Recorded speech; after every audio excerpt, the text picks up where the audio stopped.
What the Sigma? Oh, yeah. I just woke up.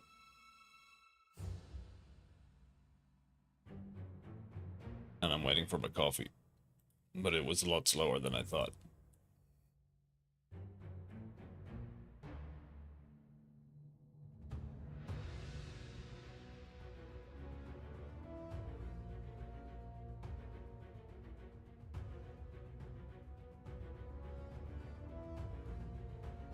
Ugh. So do you think we'll get more done today than deleting 2 lines? Wait. Also, apparently Unity has some kind of server issues. It gave me an error, but it's gone now. It doesn't matter.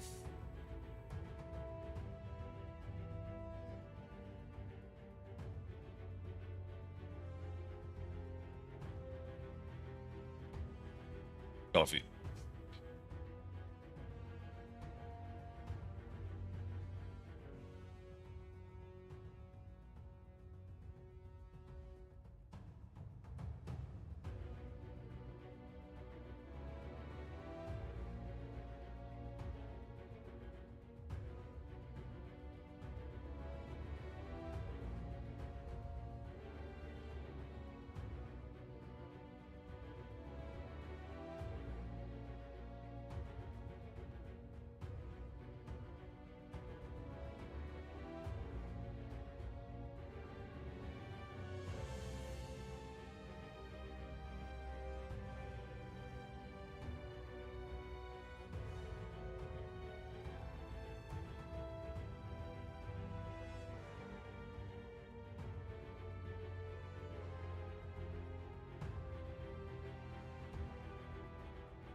On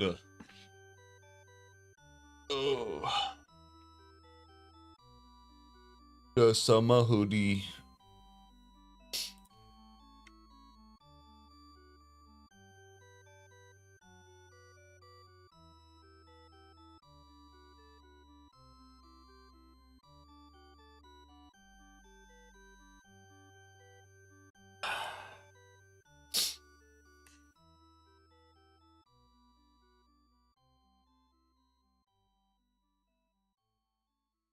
I actually am not sure what the hell.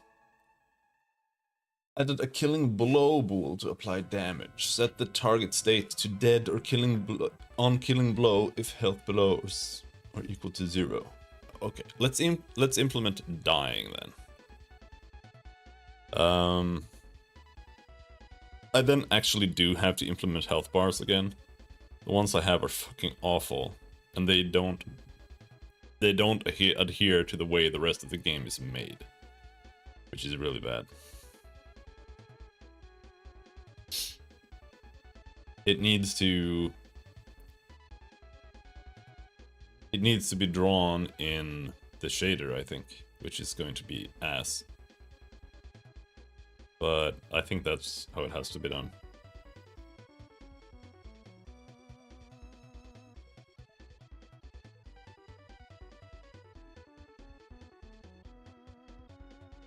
But I'm also not sure how to, like, when should they be drawn? That's a tricky question, because, like, where should the health bar be on a unit? When should it be drawn? And when I say when, I mean not only like when in the combat sequence should a health bar be drawn. I also mean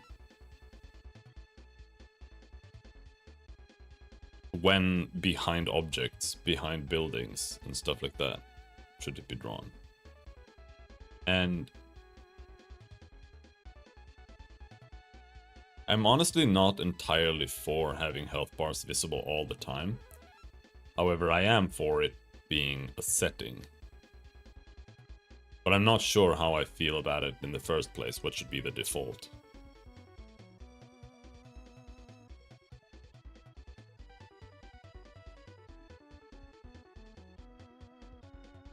Because when you're playing a tactics game, the way I kind of feel is often that the health bar is like the character. The health bar is like what matters.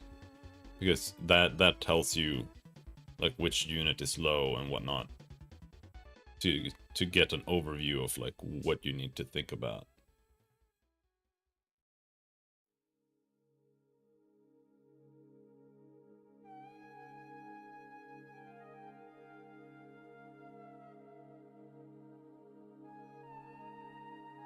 Hello, Ski how's it going?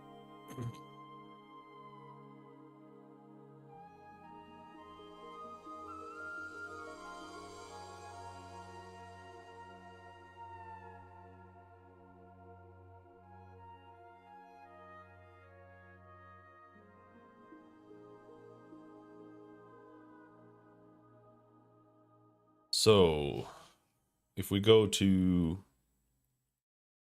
action database, here we have triggers. Then here on the final one, we now have apply damage here. And here we can type true.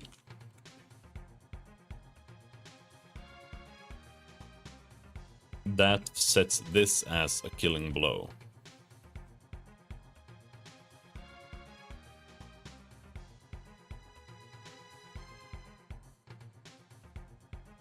And that means that the unit has to die now.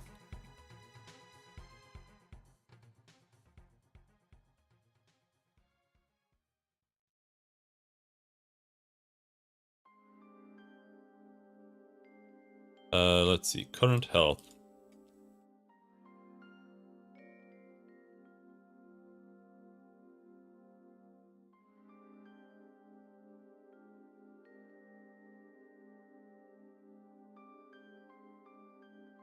And then we're gonna say if current health is less than 0, then current health equals 0.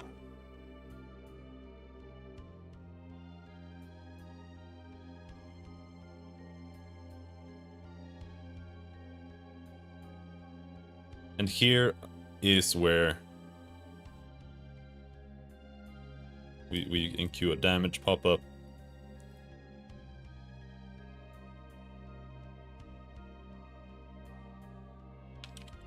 But here is where if killing blow and current health equals 0,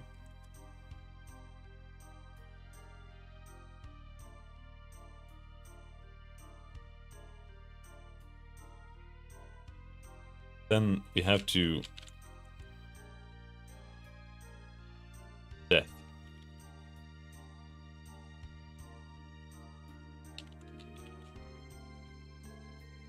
Dead.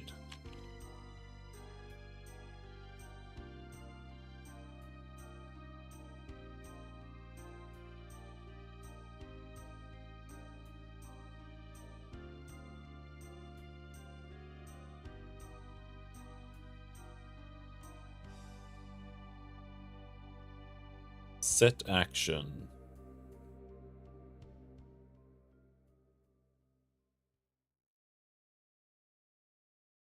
Set action by index.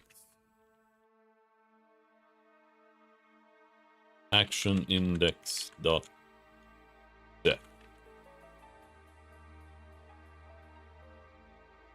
Maybe.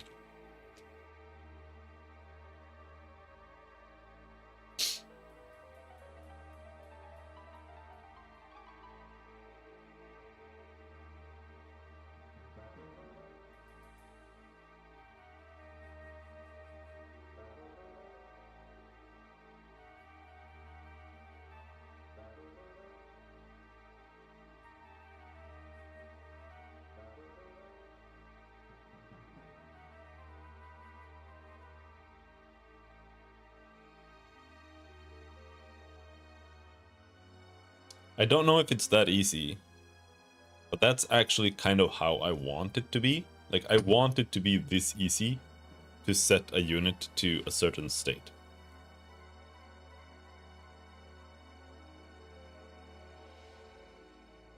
So hopefully we can do that.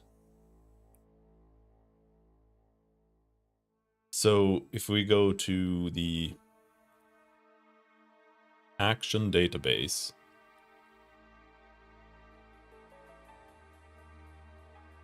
death is an action.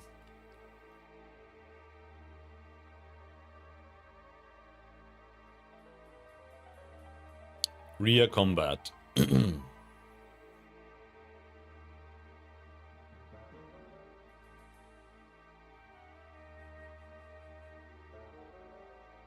They don't have a death yet.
And now here we need to have some kind of state, or we need to have some kind of code. Because the death animation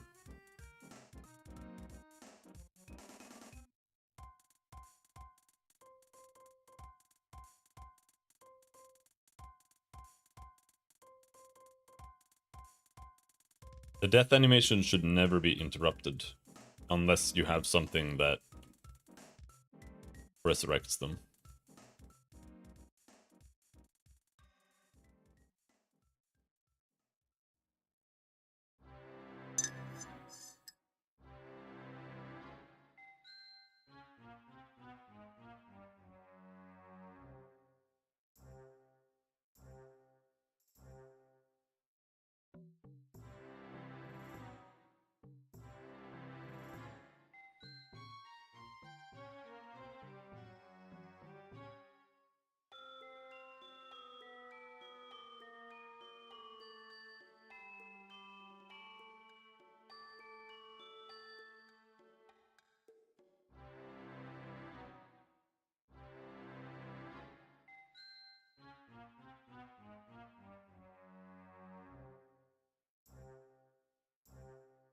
Progress time, let's see.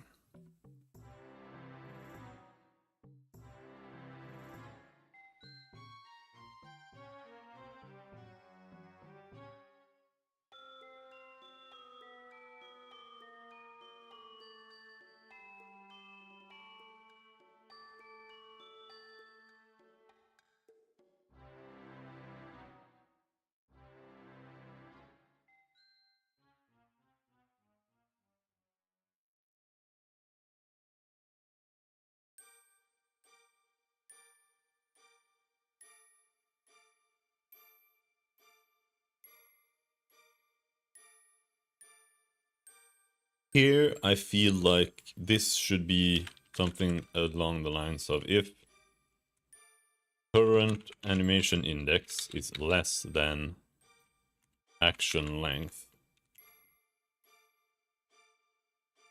then we run this.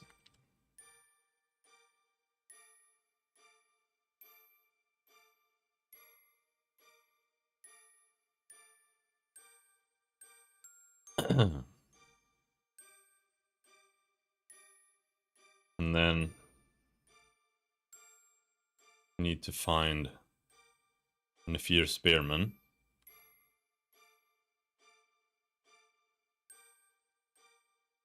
And give him the same.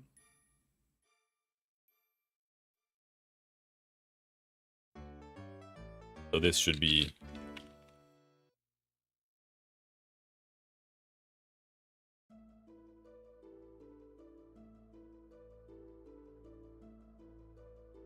like that. But he doesn't have that animation. I'll be right back.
Oh.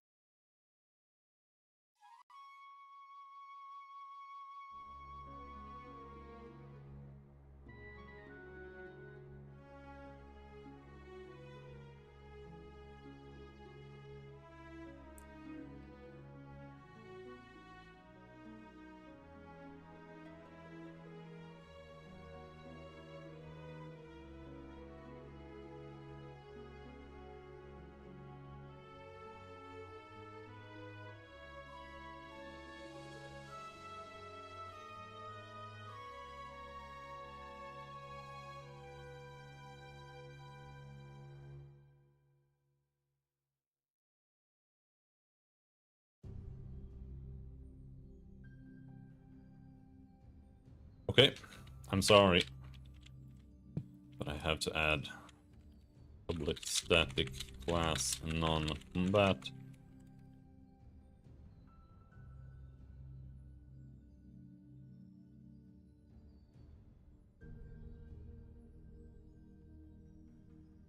Class combat.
Oh.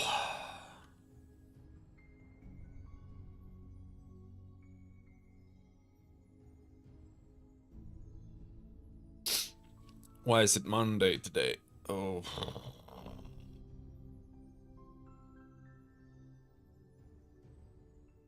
Why does it have to be like this?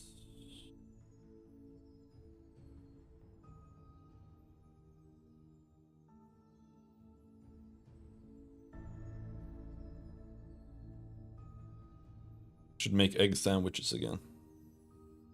But it's so expensive. It costs like a fortune.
Oh, okay.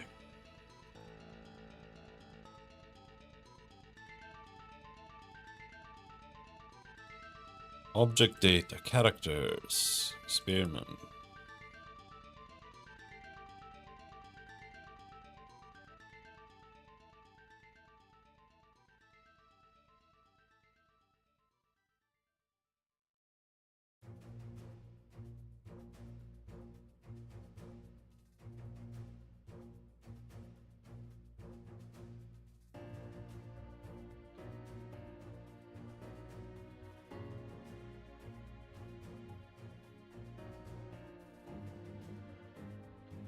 That's not really where it should go anymore. So it goes in here now. Sprite sheets, entities, characters.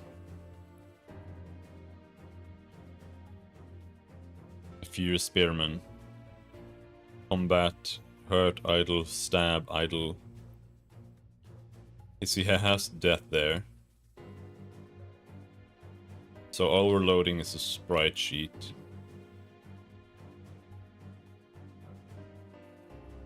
So we're loading character, sprite sheet, data path, and then player.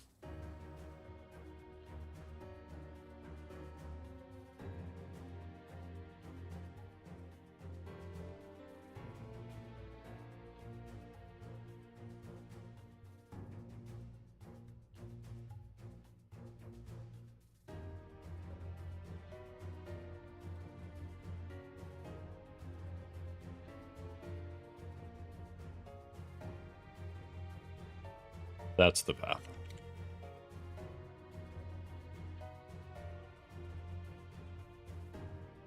Spearman death. Now here is the question then.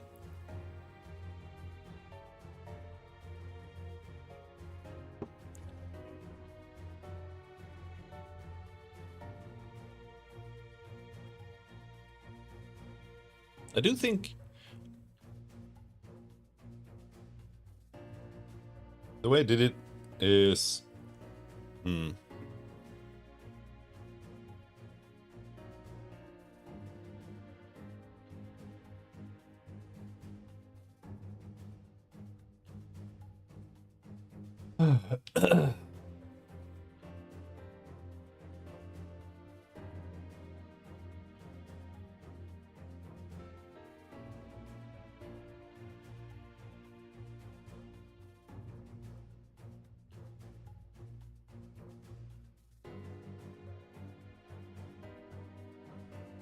Right, we need to figure out...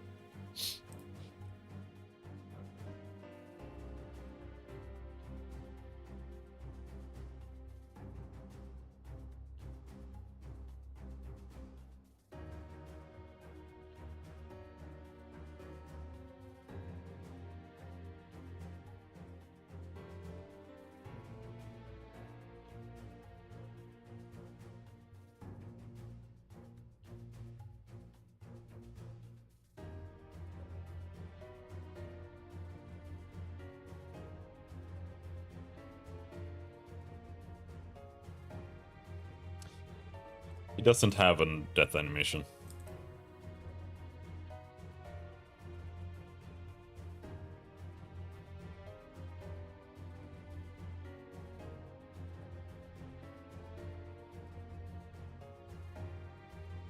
He has... It's a 9. Hello, Dispis.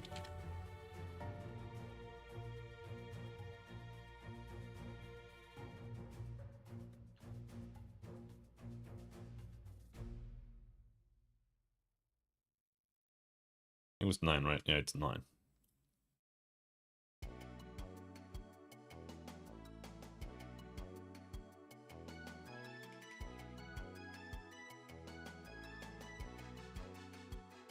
Allow mirror, true. Bool loop.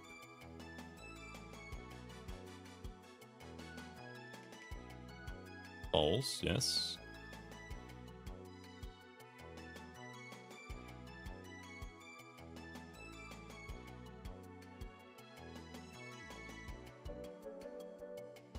Oh.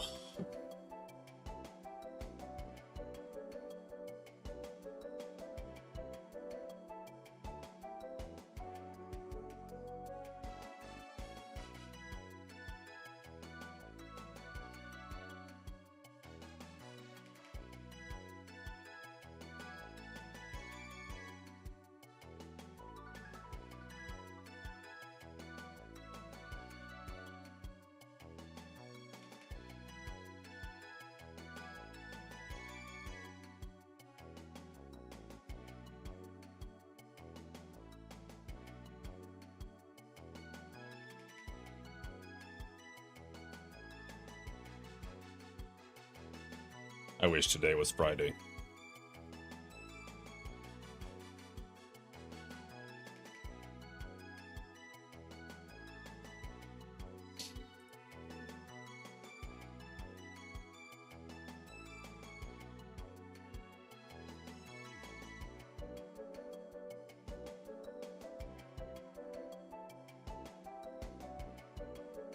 What other animations do we have here? Hurt. We need that.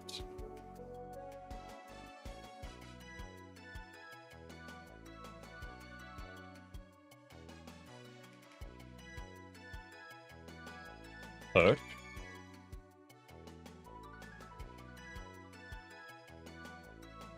One frame long. I don't know how long I made it before, but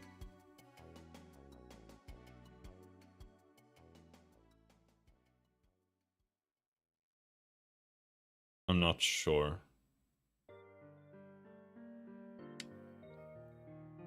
I feel like the hurt animation needs some extra coding because it's like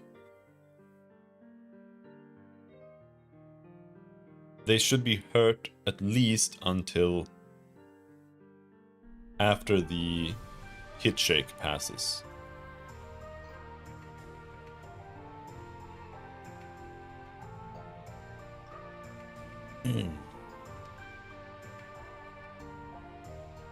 It's called the same, it's just hurt.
I want to collect rocks. I need headphones. I want a new pair of headphones. These are pretty good, but I would like a pair that's cozy. These are not that cozy. They're not bad. They do give me a little bit of an earache when I wear them for too long. But it's not as bad as it was. I stopped wearing them for a long time because it was like putting them on for 4 hours. It was like somebody's been standing there just pinching my ears. It was terrible.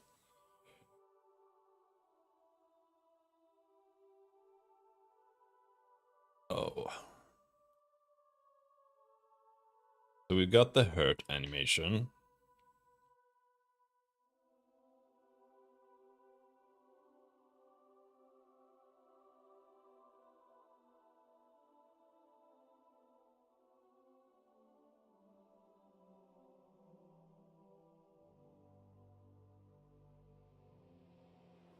And honestly, this request animation thing, I'm not sure if I actually need it to be like that anymore. It doesn't really matter that much. But I think this is better. Because this means that this isn't really loaded in memory. You know, when I want an animation, we're fetching it from disk. And I think that's better.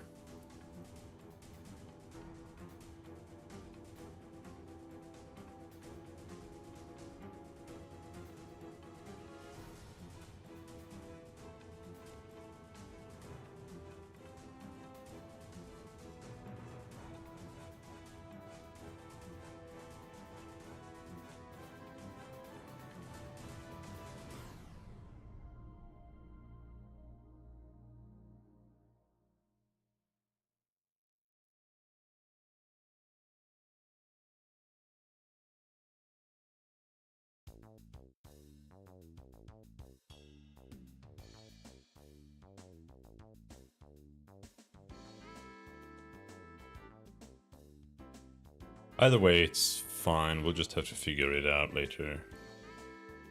Spearman has a combat idle. This is his dual animation.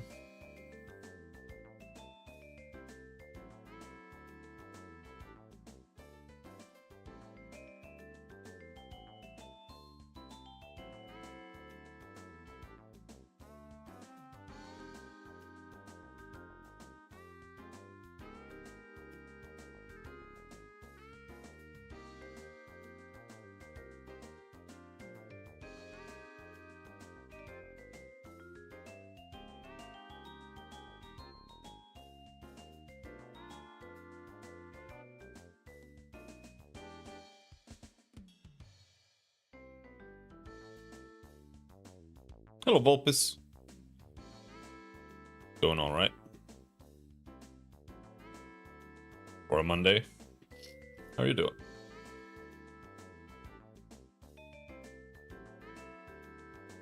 Oh.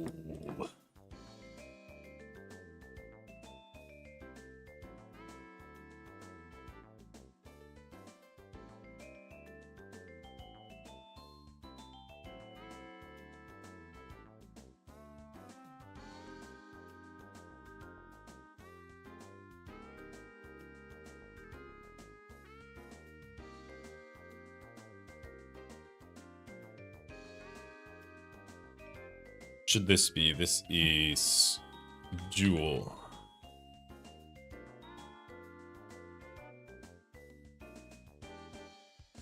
Dual idle.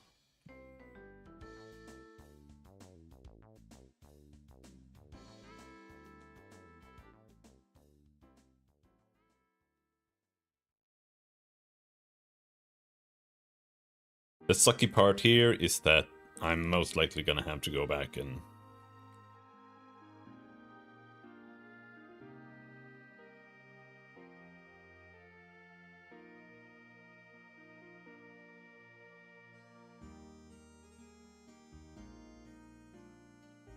change a lot of these paths later, because it's really difficult to tell like what the hell. All right. So how many? 1, 2, 3, 4, 5. So this is 15, 16, 17.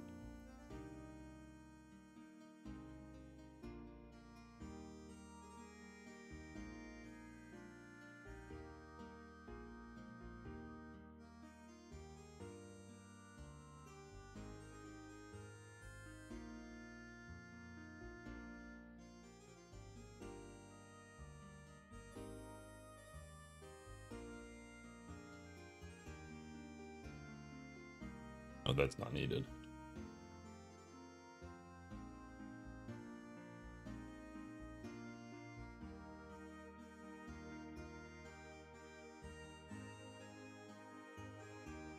So this is 17. 17, 1.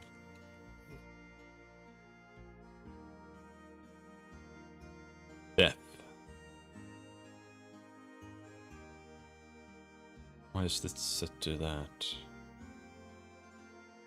No, I did set it to that on purpose.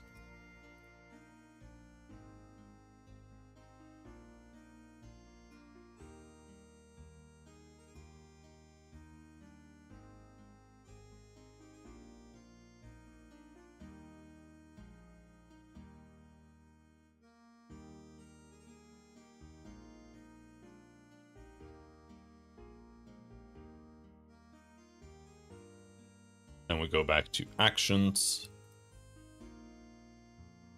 And then we have death here. Dual end. Where am I right now? Combat, idle, spearman, idle. This is combat. But he doesn't have that.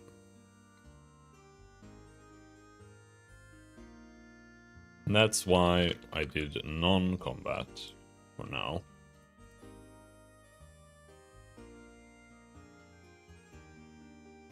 then here we have dual, which is combat.dual idle.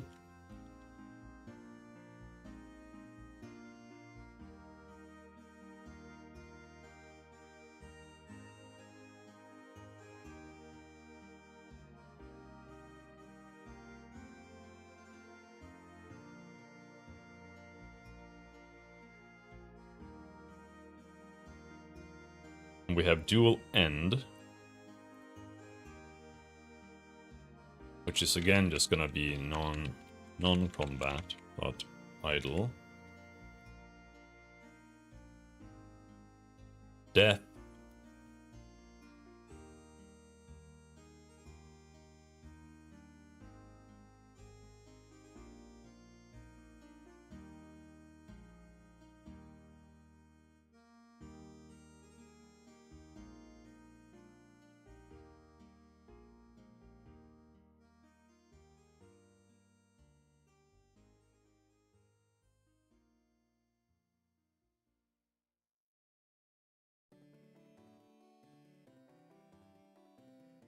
Now, how should we handle hurt?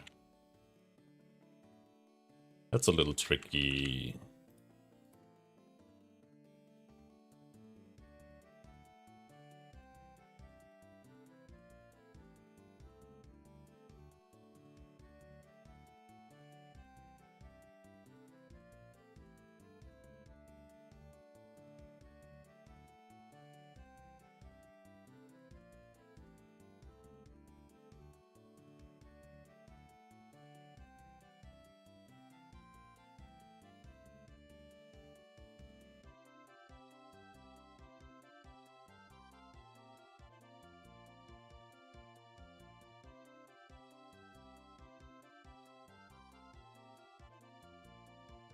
And here it's a little bit...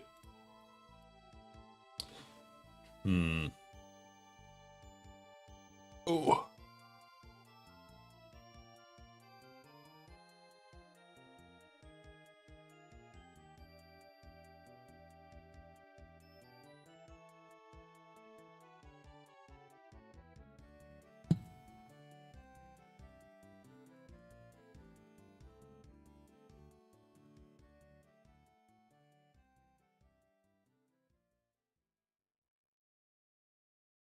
I'm just not sure how I want to do this. I could have it do something like this if user dot hit shake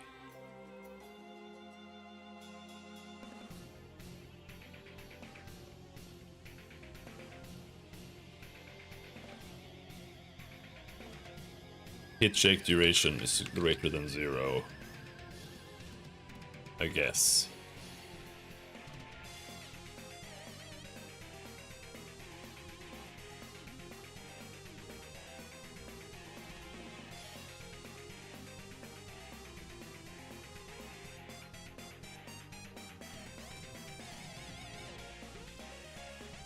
But I don't really want to do hit shake like that either. I feel like...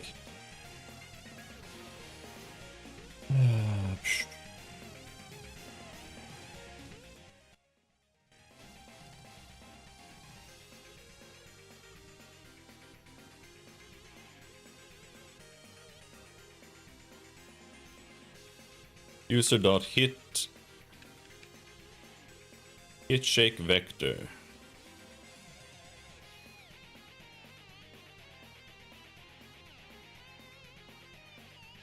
I haven't really re-implemented how hit shake is supposed to work,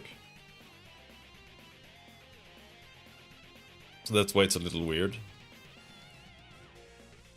And I haven't really decided how it should work either.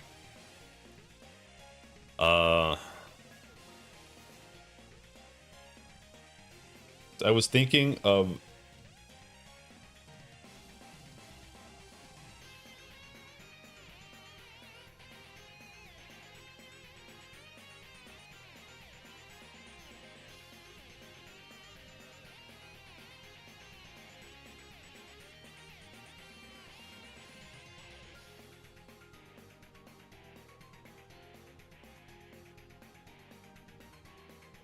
I was thinking of hit shake just being like me adding a value to the object and saying this is the vector that you are currently shaking. So if I set it to like a vector of 2, 0, that means it's gonna go 2 pixels to the right, and then it's gonna go 2 pixels to the left, 1 pixel to the right, 1 pixel to the left, and then it's done, pretty much. Something like that. But I could also add more control to it, where it's like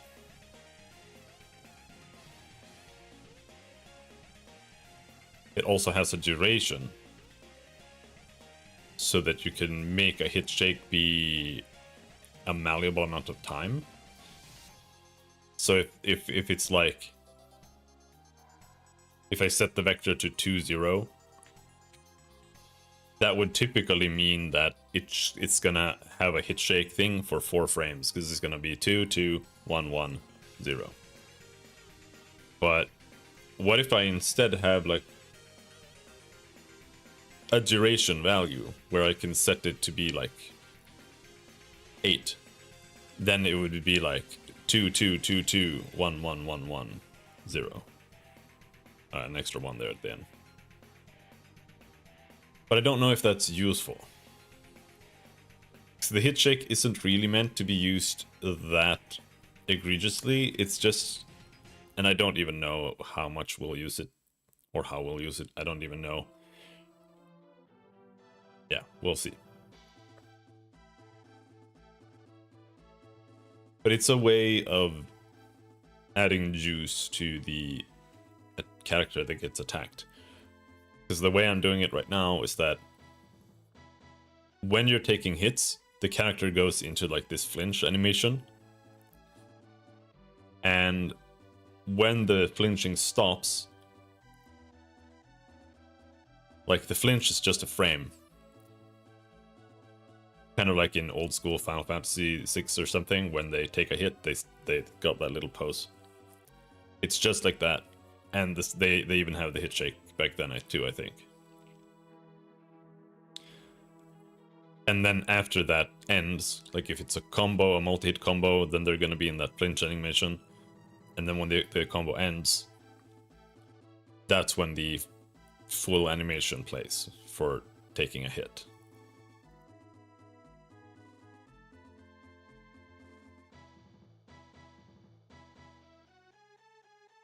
That's one way of doing it, and that's the easiest way of doing it. It's the most bang for your buck, in my opinion. Another way of doing it is to make a couple of animations, like 2 or 3 or 4 taking damage animations. That is not the full animation, and then you can trigger those when you take combo hits, and then on the final hit you always play the correct taking damage animation. That's the full one. Then that then recovers. But that's like literally 1,000 times more work, because if you do that on one character, that means you have to do that on everything. So I really don't want to do that at all. That's why I'm opting for this hit shake thing.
I don't know where I am right now.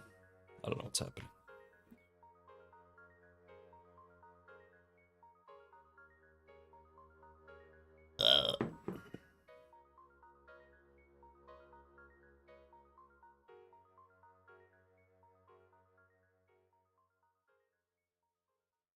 So I guess for now, let's just leave it like this and we'll figure it out later. What's the error up here?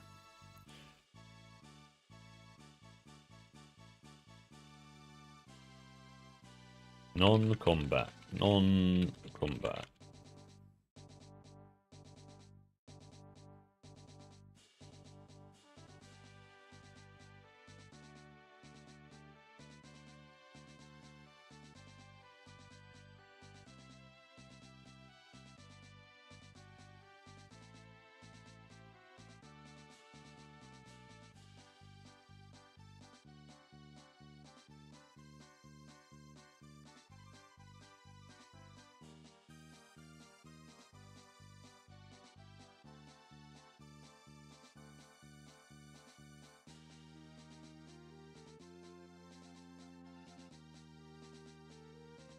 What else am I missing right now?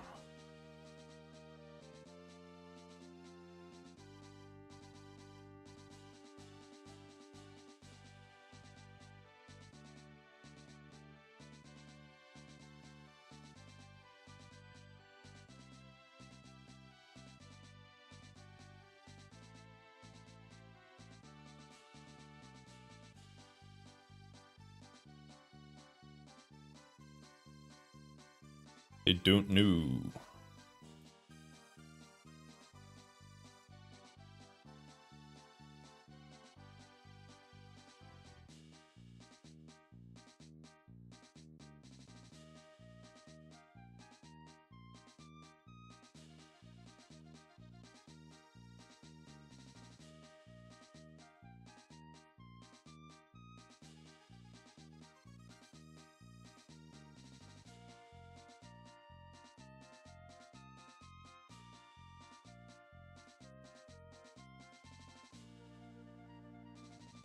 Now we're gonna try a new system where, let's see.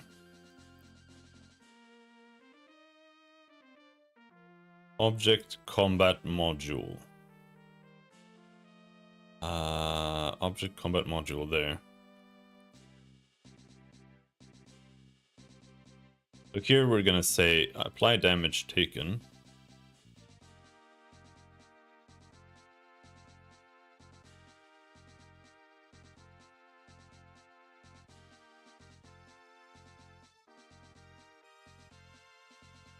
If total damage applied is greater than 0, then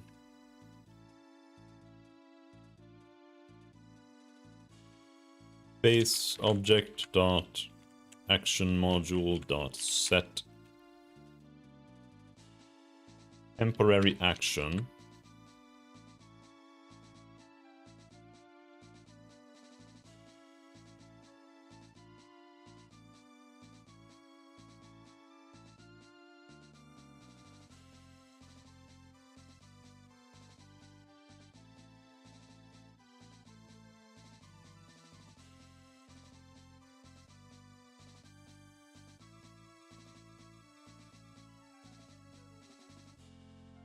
set temporary action by index.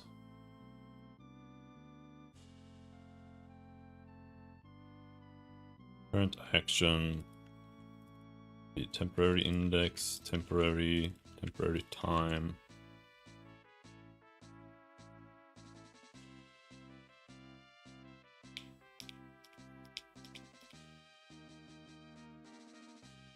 By index, and then this should be an index. Oh, what did I call it? Anim index. No.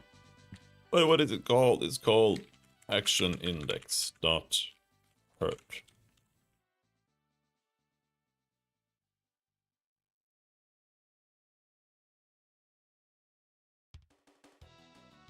And then we have to decide how that's gonna work.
Right, this needs to be set.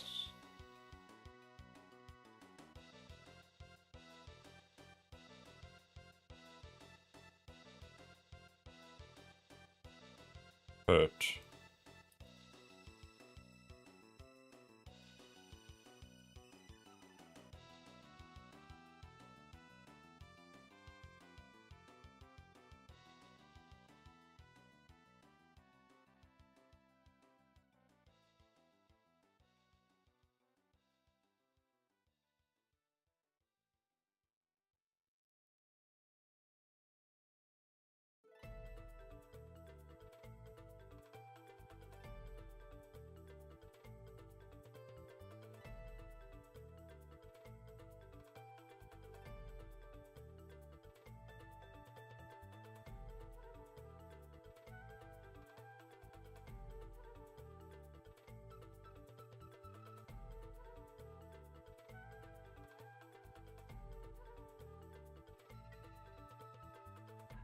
Something like that.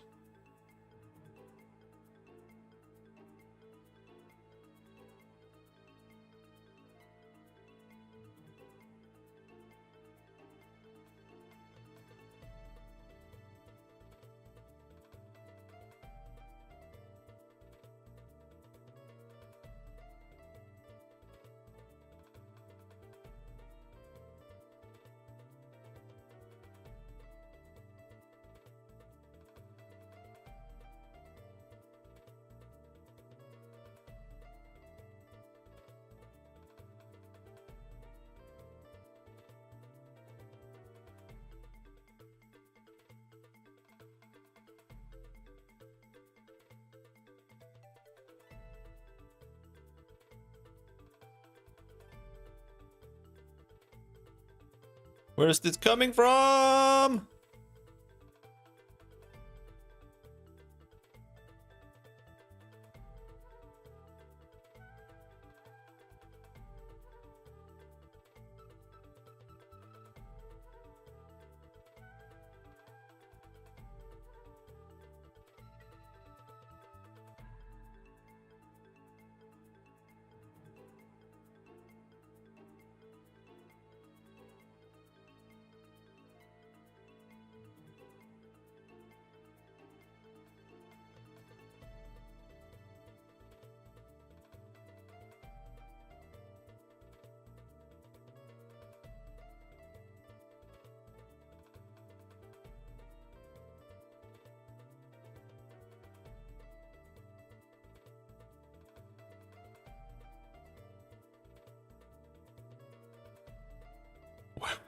I don't know why this is happening.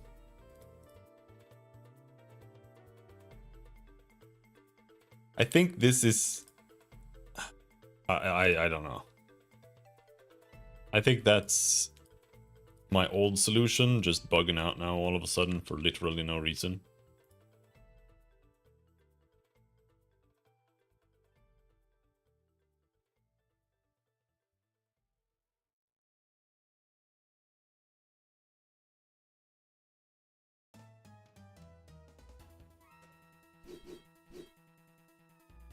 He is capable of dying,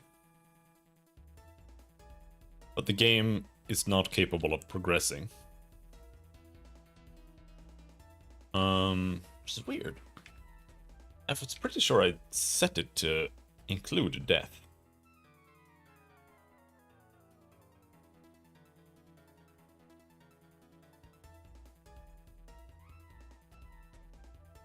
Because here, death sets your state to death. Right? So, in the main controller, how far into the game would you say you are? It's impossible to say. But, like, we haven't even started making levels and stuff, so. These are just the systems, and after that I have to start making art again a lot.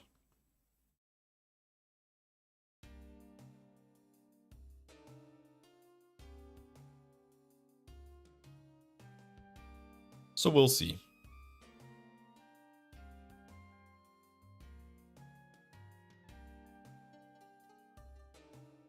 You work as an art guy too? Yeah, I've made the sprites. Like these, I make these in the backgrounds and stuff.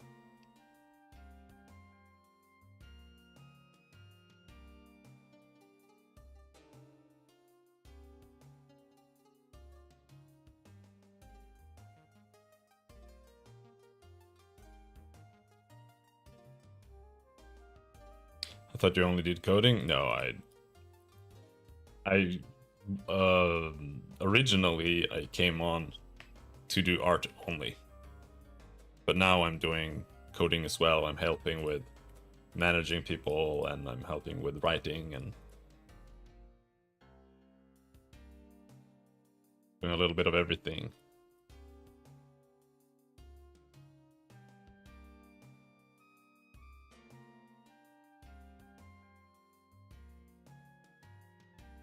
I don't know why I deleted that random empty space line.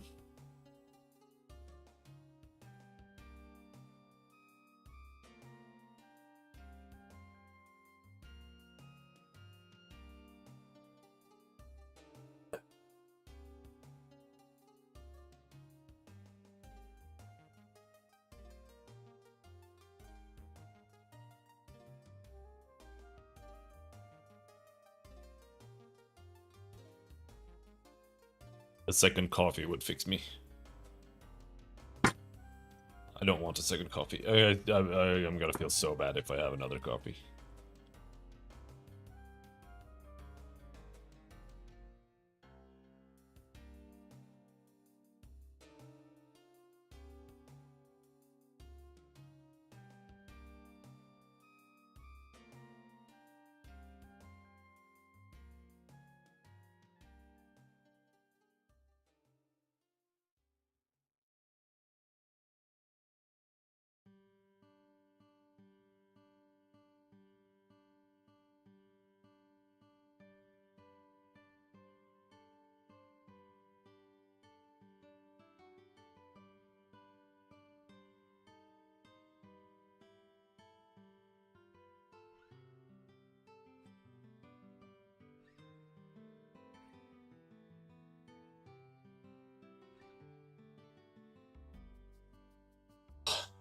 Oh, I can't believe it's Monday.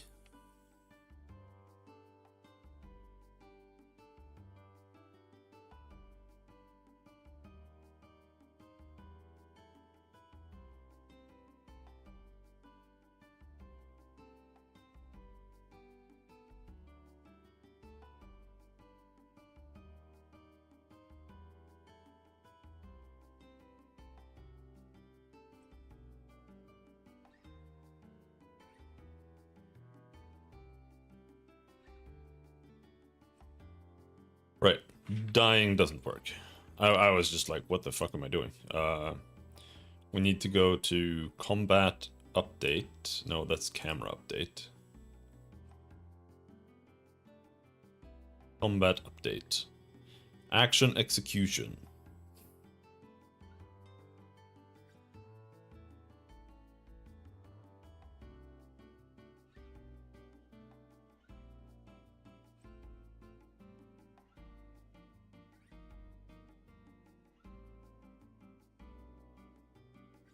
If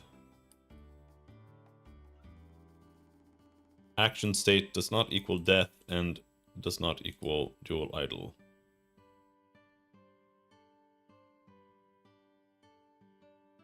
Is this where it's stuck though? I mean, it looks like it, but why?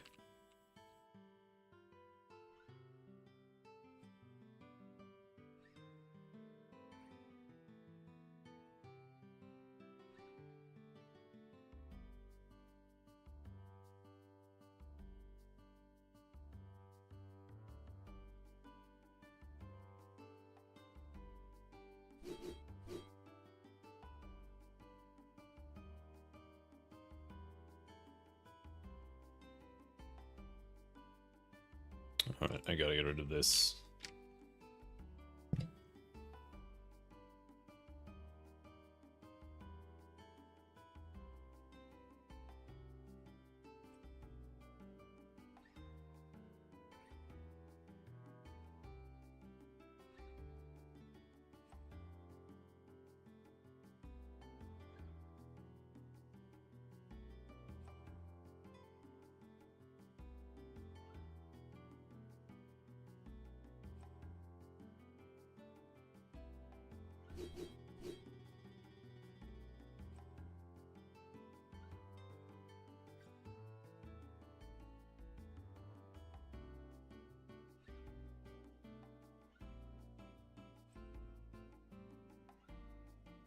Executing execution phase. Yeah.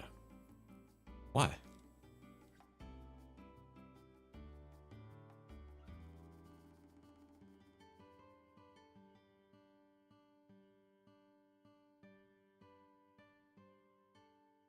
Let's see. Is the action module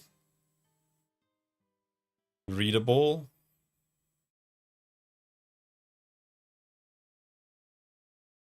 We can look at it here. Why are there 4 elements?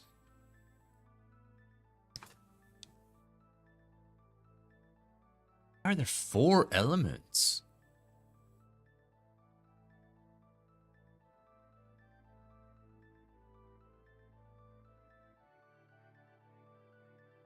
Oh, is it the health bars?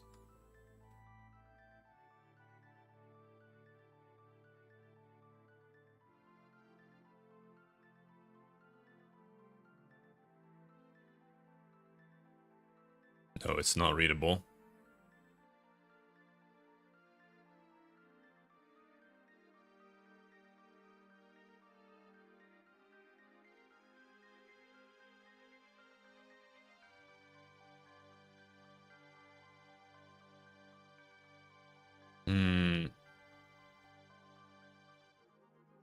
Range.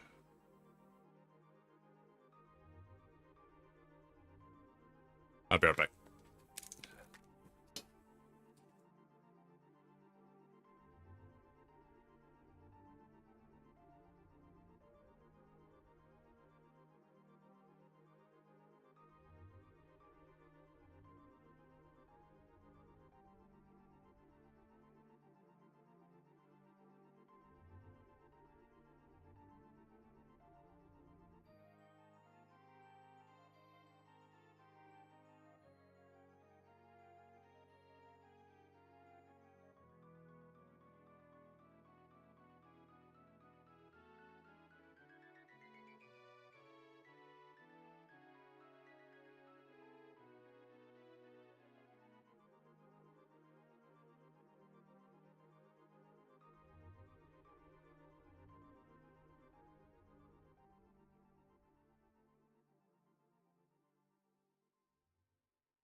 And we're back. Ow.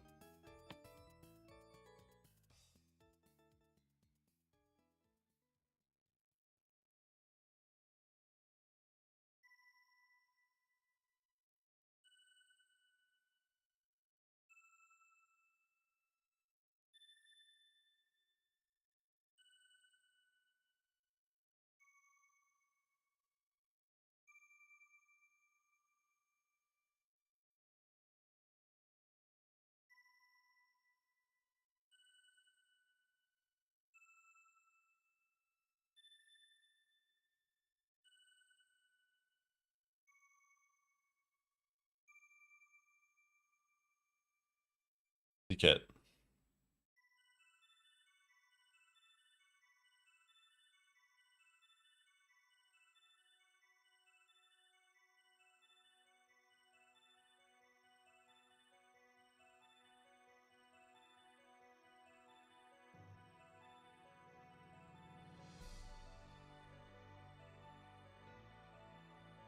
Kitty cat. What am I currently working on? So I've had to rework a lot of stuff because I realized that the way I was handling like databases and stuff was not ideal, especially for moving forward later. So I did that before it got out of hand, and I had to rework like 6 million things. And it was still pretty daunting to rework it. And now I have done that, and I'm still working on re-implementing animations and actions that characters can execute in combat and out. And on top of that, I'm also reworking how I am handling the combat. Before it was a little bit spaghetti, where it like went in everywhere and it was like all in all different places. So I'm restructuring it here to be a lot more like, this is how it works in this scenario, this scenario, this scenario, this scenario. You also changed engines? No, not yet. That's for the future. But I'm planning to. As far as it's possible, I'm planning to. Because it should be possible. But the shader I've written that renders the game, it's quite complex. So it depends on if that will work or not in monogame, which I think it should. But we'll see. But the idea is that we're gonna work on getting a combat prototype working in Unity. And then so that we have something to test with. And then from there, I'm gonna start trying to move things over to monogame. And then we'll see. That's also partially why I reworked the databases, because they were relying on Unity solutions. And most of my code doesn't. Some does, unfortunately. Like the level editor, it currently relies on Unity features, which is pretty bad. Like here. This is the level editor. And all the buttons and everything here, they are UI elements, and they rely on Unity's built-in canvas system and stuff like that. But most of the code doesn't use anything from Unity, so it won't be that bad to remake it. But it is a little bit, because it does have a lot of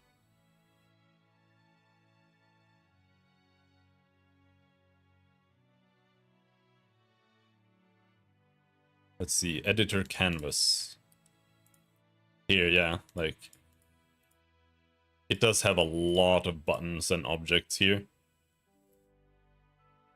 And those are gonna have to be remade to some degree. Like the code that each button contains will be fine. But I'm gonna have to write these by. They're gonna have to be made in some different way. So that's like stuff like that is why it's a bit of a pain and why I'm not just doing it right away.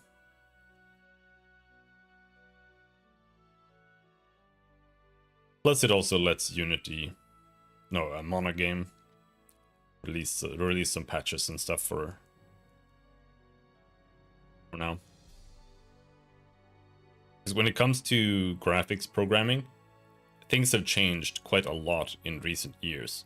So it's good if they can get some time to work on that.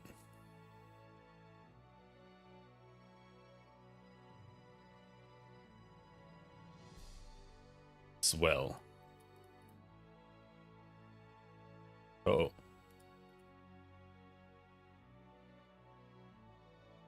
That's a bug. If I have selected an object, you cannot... Oh no, there. Now we can paint. It's because the arrow was selected. But selecting a tile doesn't change which tool is currently enabled, which I think it should.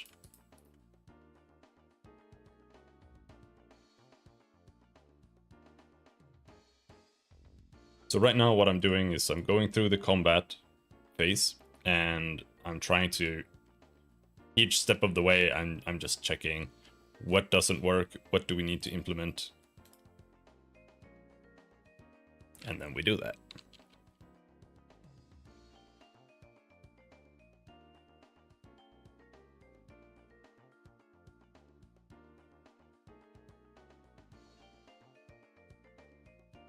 So right now I am working on adding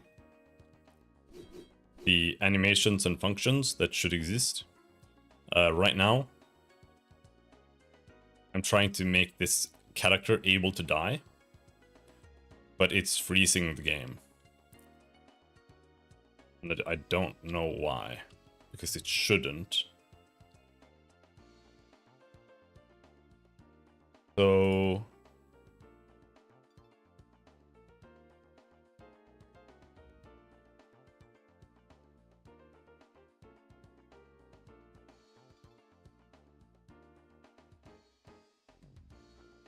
if we are in execution here,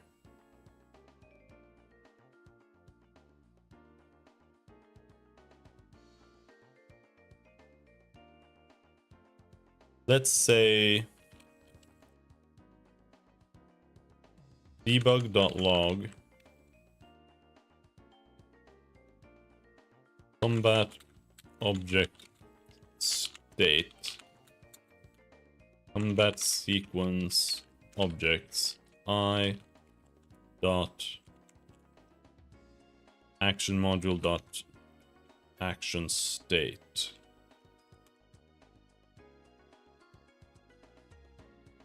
Perhaps.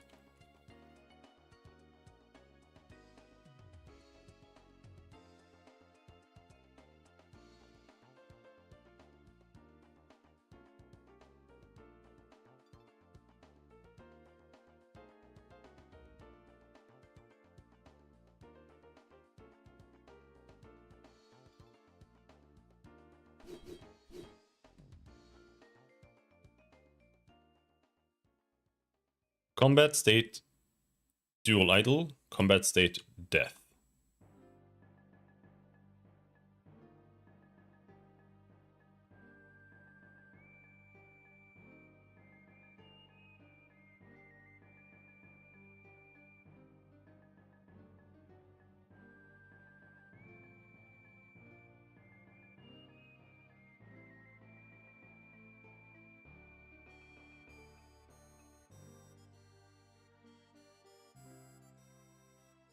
Oh, it's this. It's this.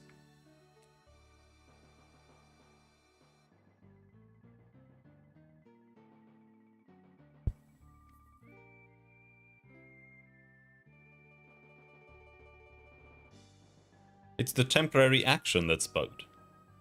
So it's not the death at all. It's the temporary action.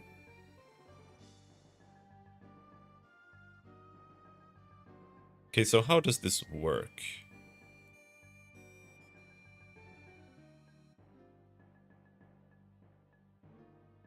So an action module, it has an update. It says temporary action.behavior.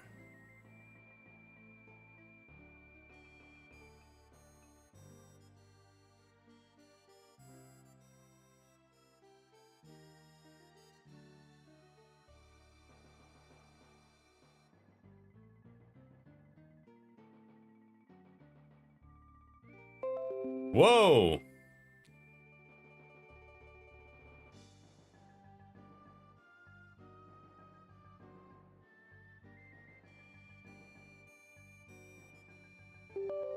Hold on.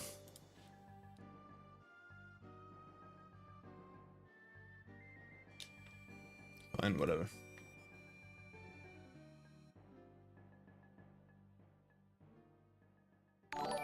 Whoa! Hello again, Skeeby. Thanks for the raid. Now, the issue that's happening here is, first of all, the temporary action is not actually playing. I think. Let's...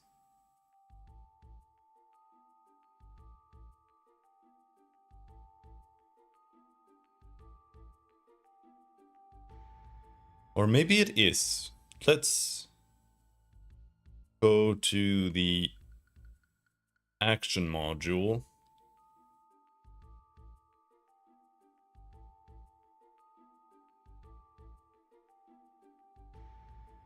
No. Action database. Go to triple stab.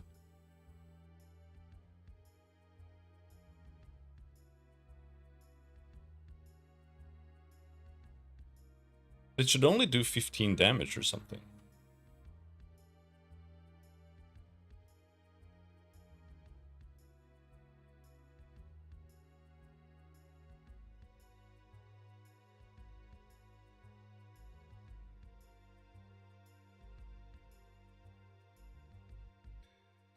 Let's take a look again. See what happens here.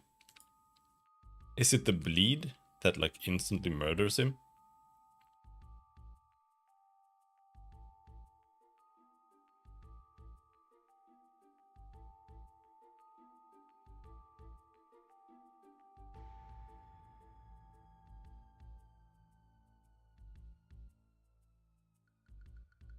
It says that he has 0 out of 2000 health there.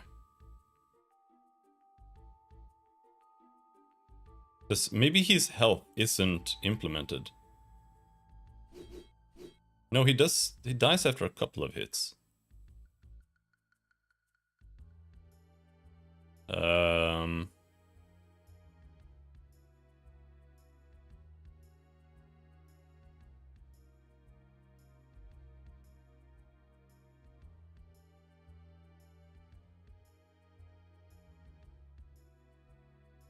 If you're a spearman, 2000 health.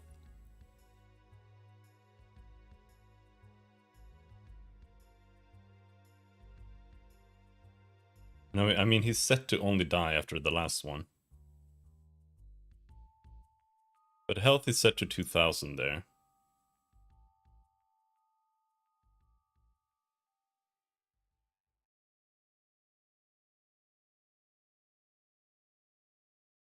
And so, in the object,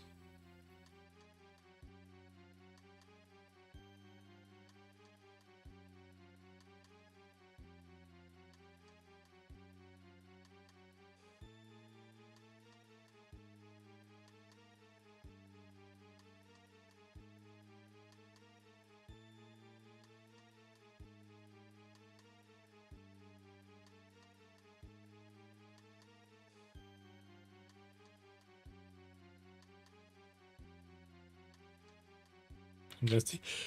I'm gonna sneeze.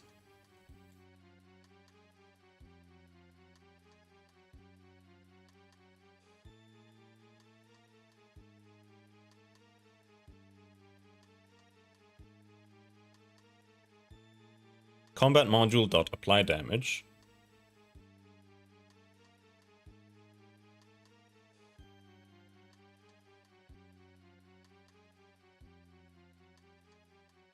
And then we have current health.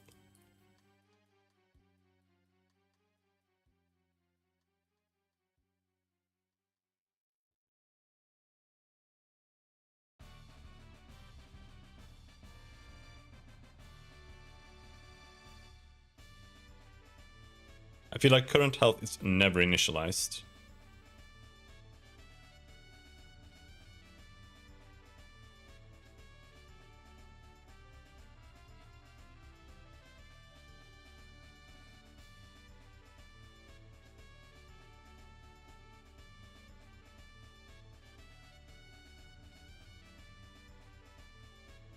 Here we are initting.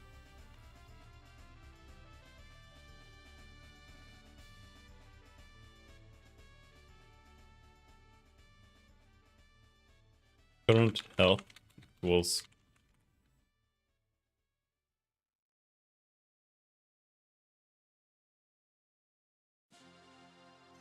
how about that?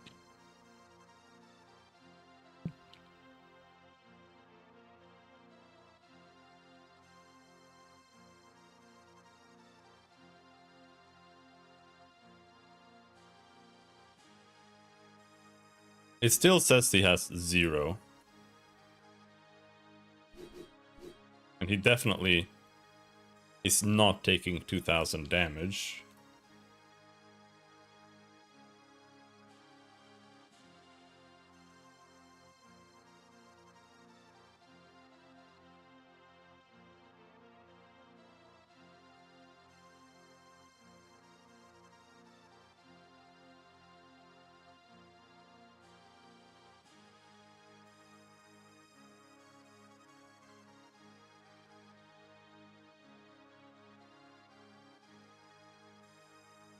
But here it says object combat module, right?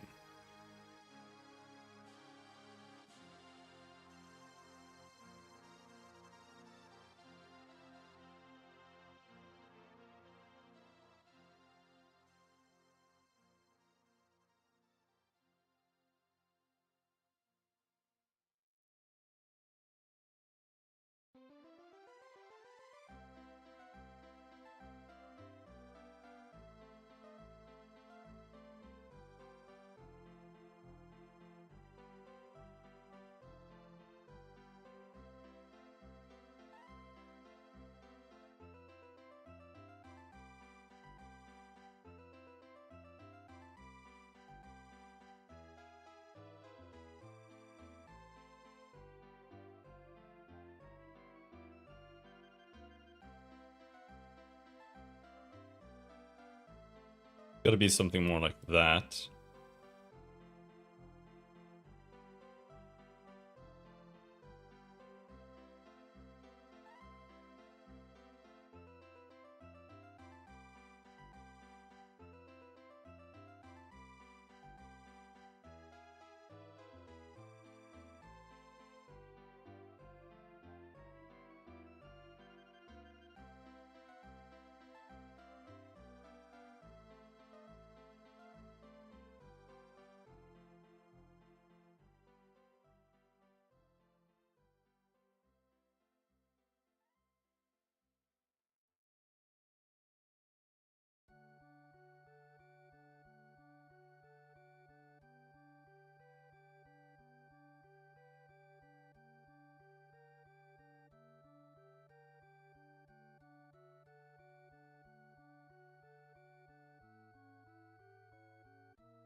And then we get rid of that there.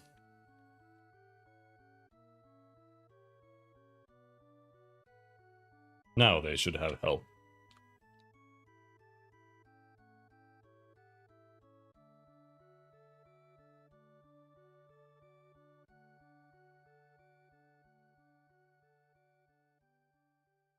Yeah, now he has 2,000 health. Rhea has 200. The temporary animation is not playing though.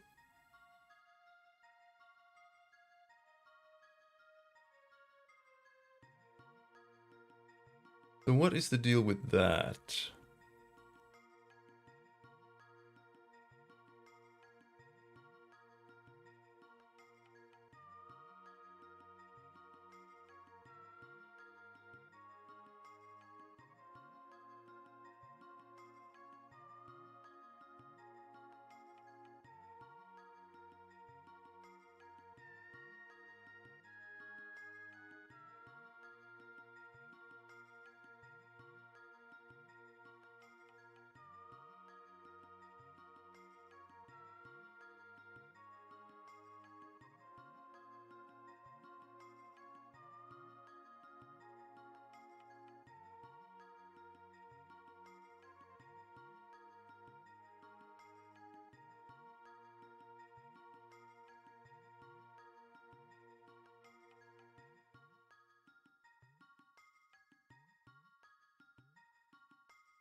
Yeah, this is the issue here. He has an update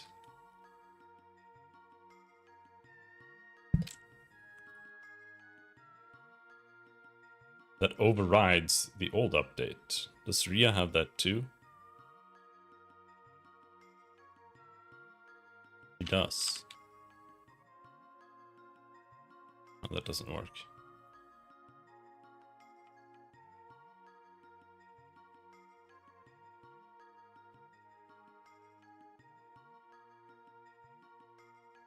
What about now? It doesn't work now, I know, but we can see how far it works. Oh, it crashed?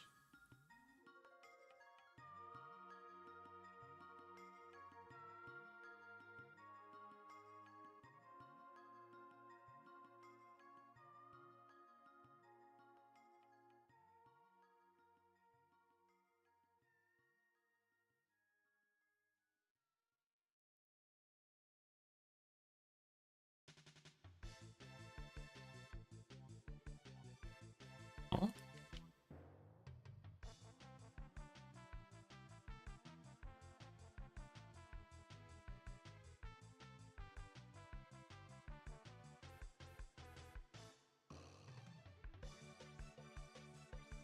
So it's not Rhea.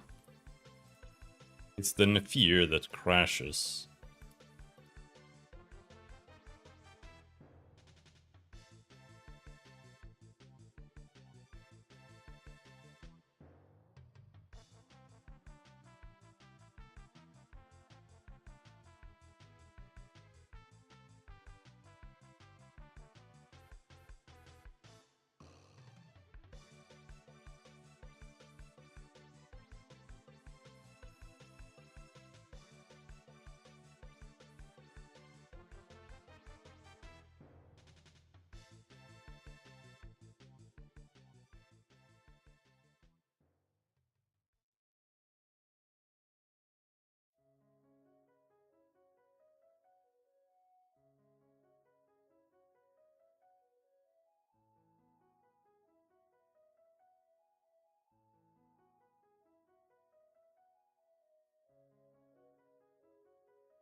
Why is this broken?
It has something to do with this.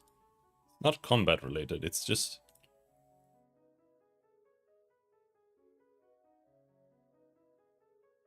I think the sprite is missing. Why is it not getting its sprite set?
Otherwise they're like identical.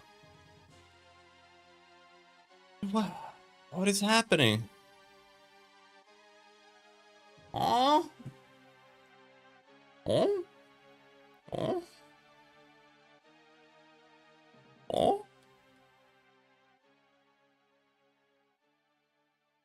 Oh?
So here we set a sprite.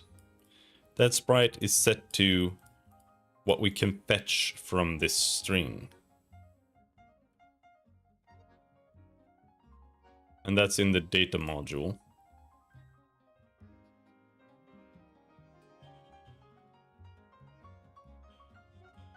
And I guess this is incorrect.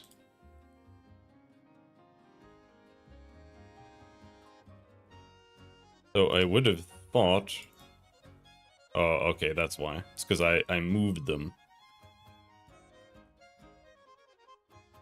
So it's now under graphics, sprite sheets, entities, spearman, idle.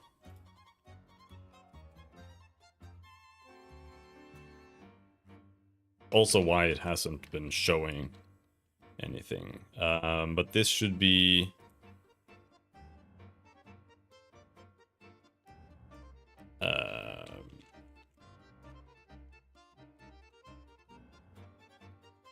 data paths dot character sprite sheet data path plus that. I think. And this should be the same here.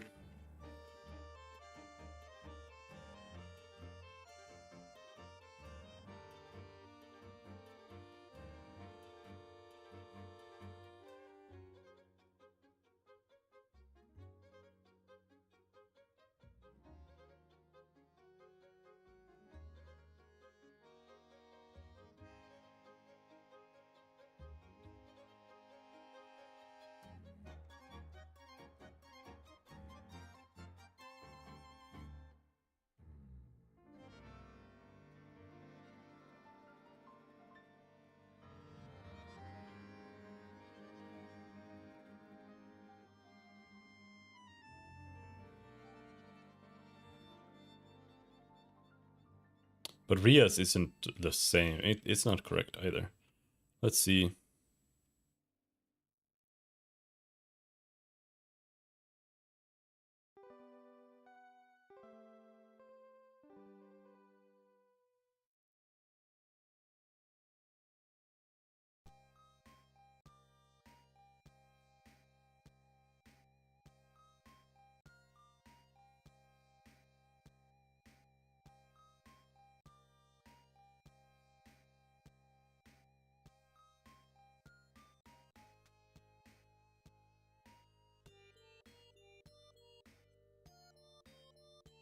I never put in a portrait for him.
All right, let's give it a go now.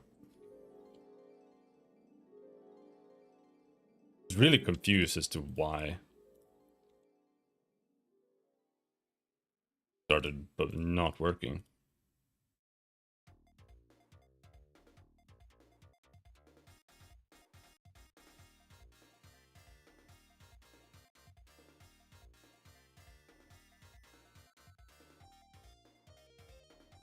it's like they're not getting set to the correct animation. They're just...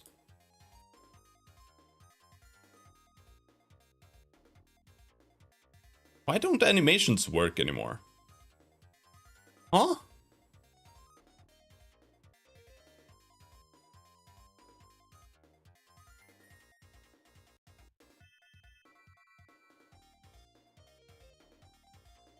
I'm so confused.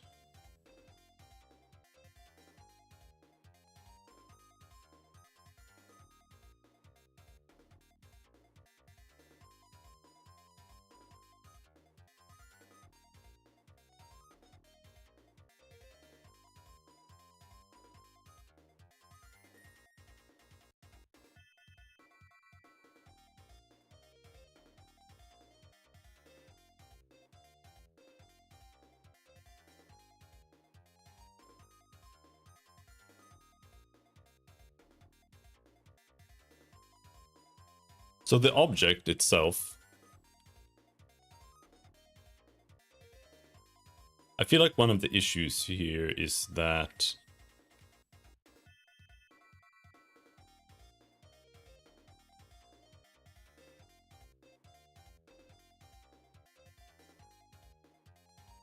we're doing this here, set sprite. And here I want to do if action module does not equal null, then we're gonna do action module dot update maybe.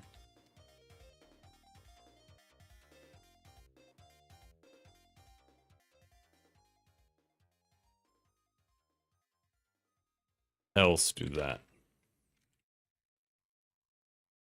But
let's try that.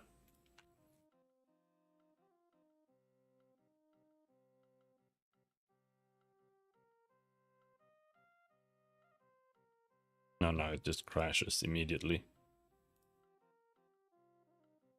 Once again at render.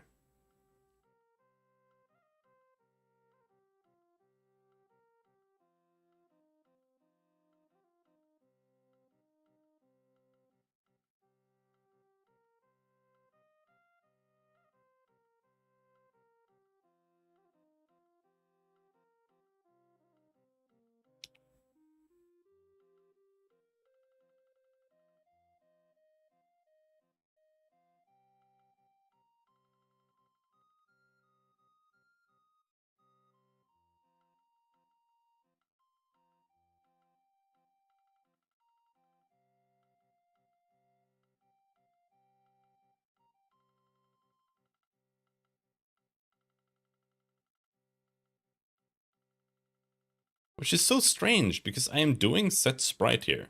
Like, the entire point here is that we're setting a sprite. So why is it not setting a sprite?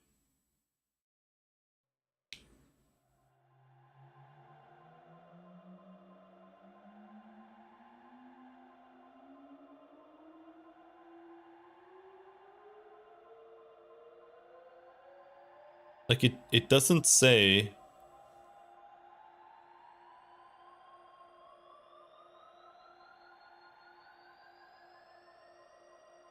It doesn't say play current action either, though.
Game is paused. Game is paused.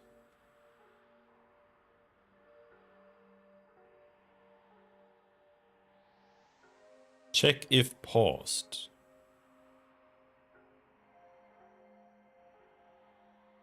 If main controller dot paused.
About now.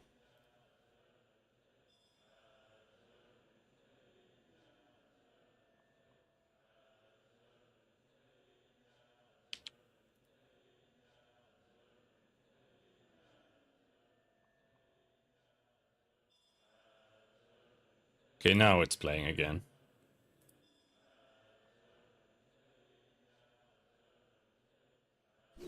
Oh.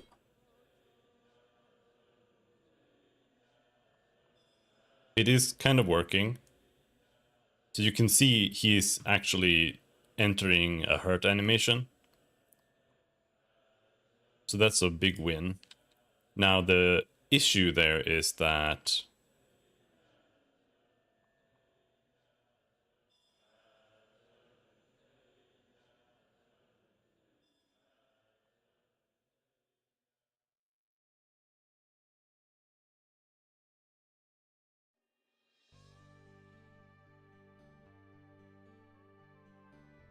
let's see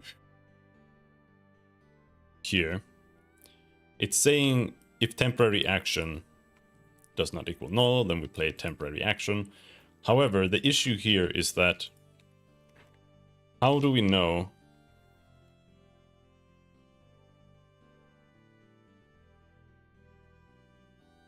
kind of want to say something like bool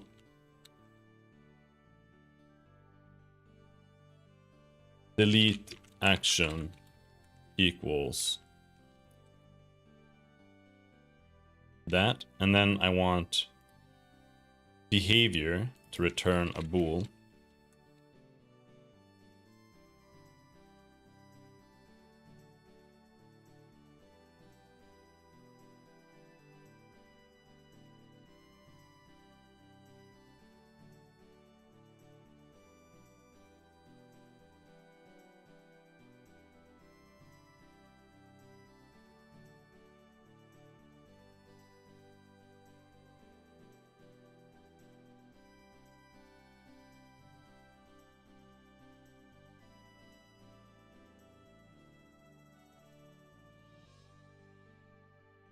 Now this is gonna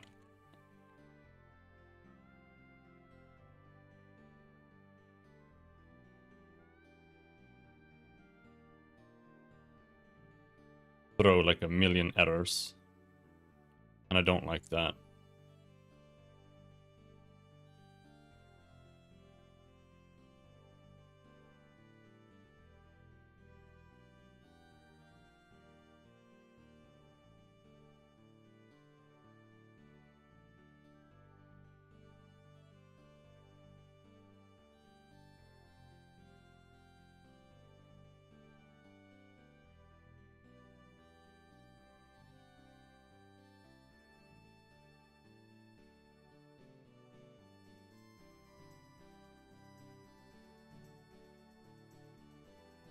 I don't particularly like this solution.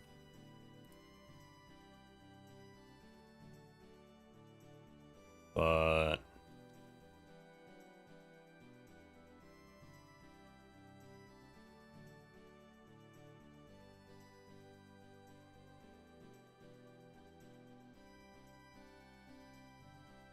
it's there.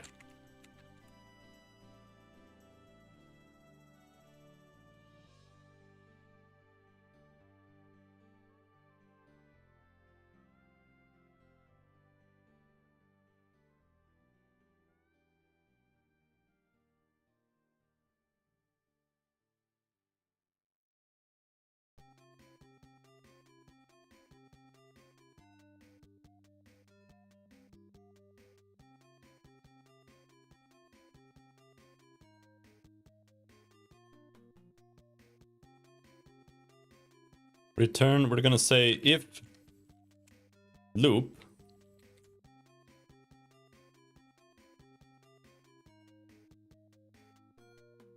is false and current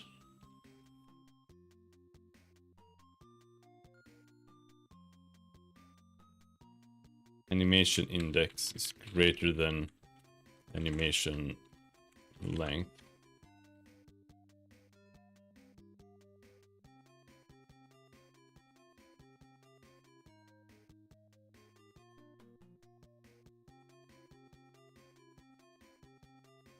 Action length.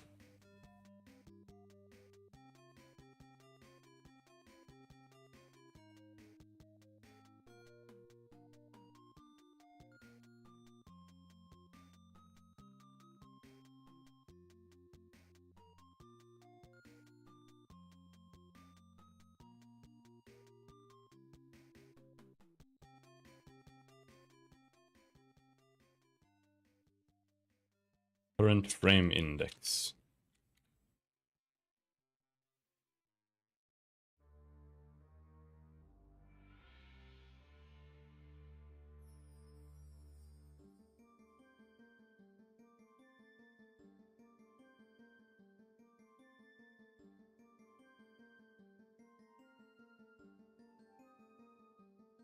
Something like this should be at the end, I feel like. But progress time. Action time index.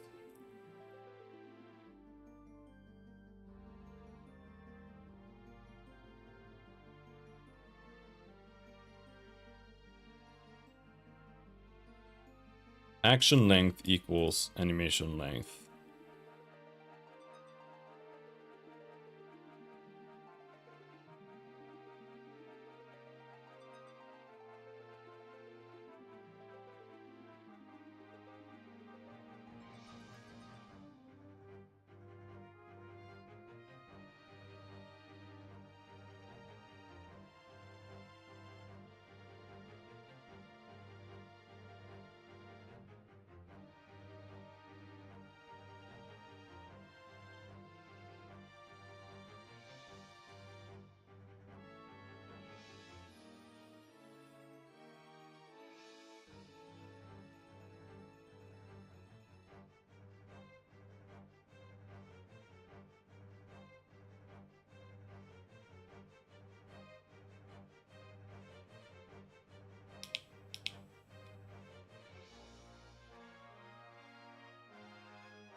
My brain!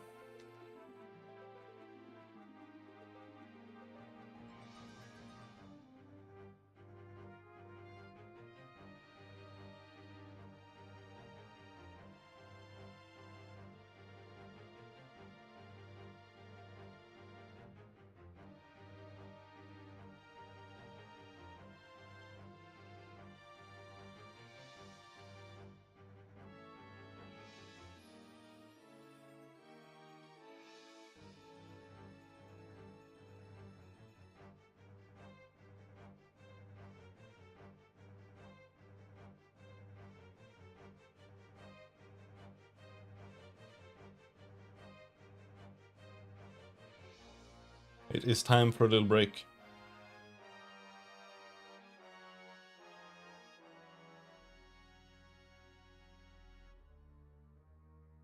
Maybe I go to the grocery store and buy some shit because it's Monday/Friday. Shit I shouldn't buy.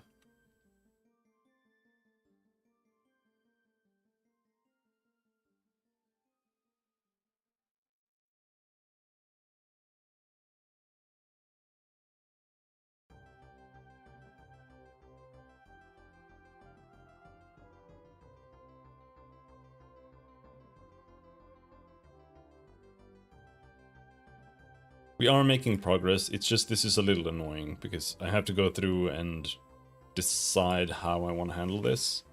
So the issue is I have 3 different types of actions. I have a normal action, a temporary action, and a requested action. And the idea is that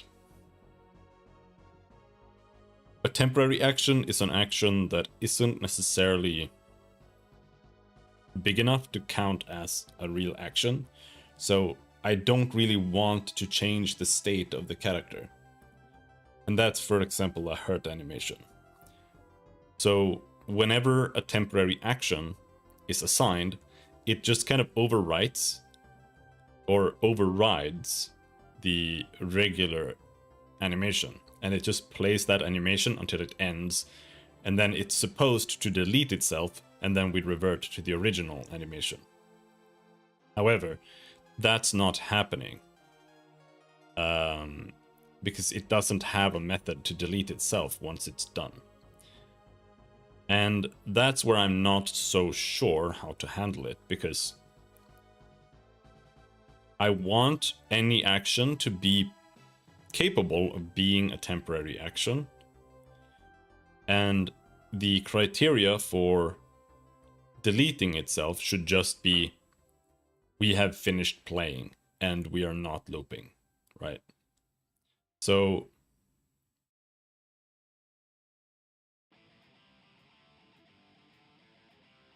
what I need to do now then is, or what I'm trying to do, is I am adding a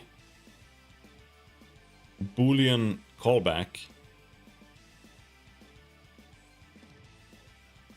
At least I think that's the term, for the behavior method that returns true or false. And that way,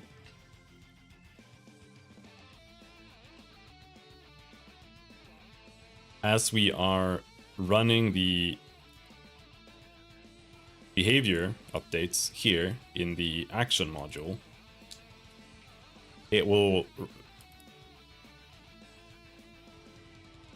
make a we'll have a boolean here, and then we run the behavior, and then it returns true or false. And then if this is true, then I can just delete temporary action.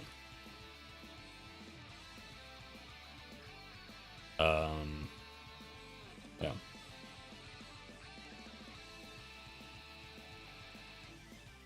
The other way of doing it is to pass in the action itself as a reference in behavior. That way it can delete itself from the reference.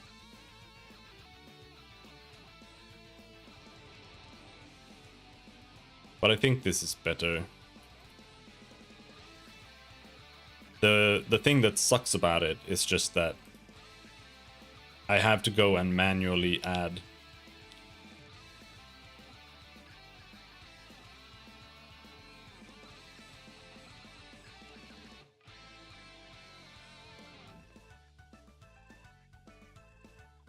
Return false at the end. Which is annoying.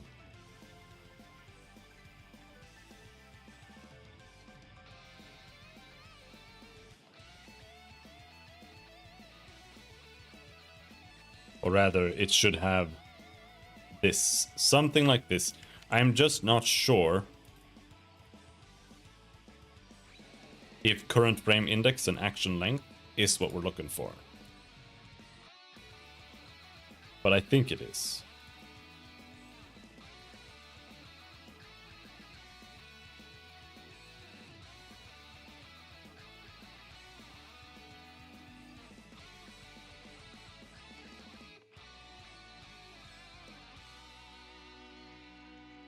This current frame index is what we're progressing. There's also the action time index.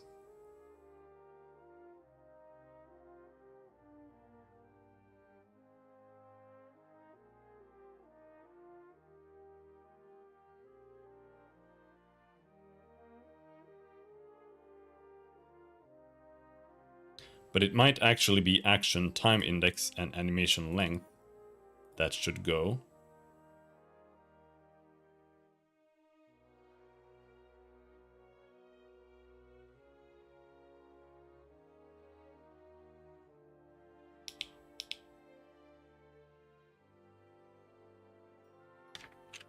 Action time index.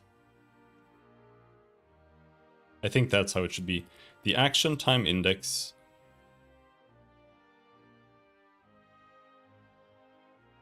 The action length is animation length. But the idea here is that some animations might be like multi-stage.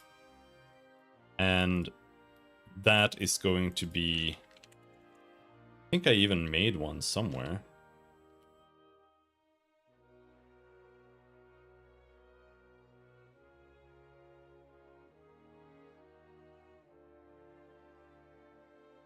Or maybe I just planned on doing it. Yeah, it looks like I just planned on doing it. But the idea is that the action length should be all of the animations in the list added together. That's not true for idles or walk animations though, because they're not meant to play in sequence. They just are different states of the same action.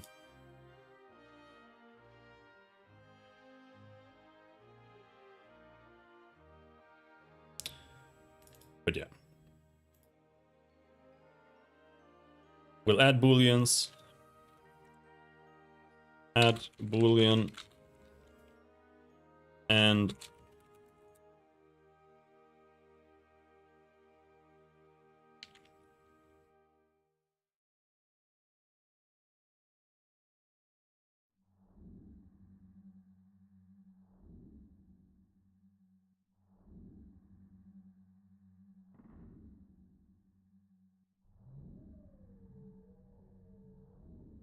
like that.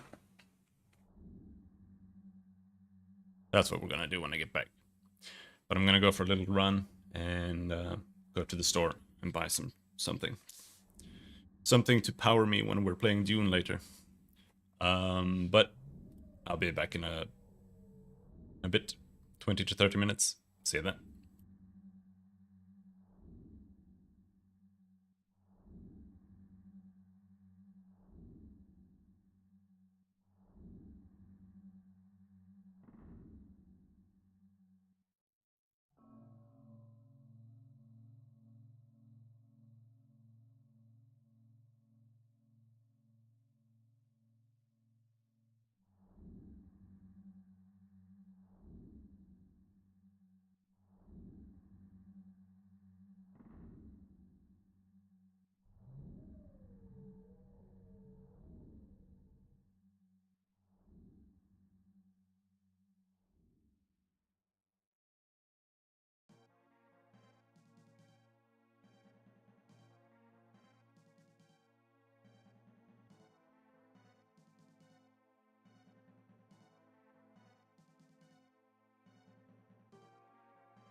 Ooh, hoo, hoo.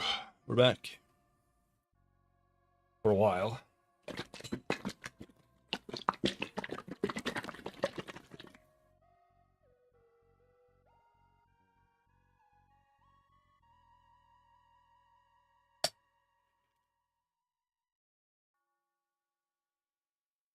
Uh.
Hey.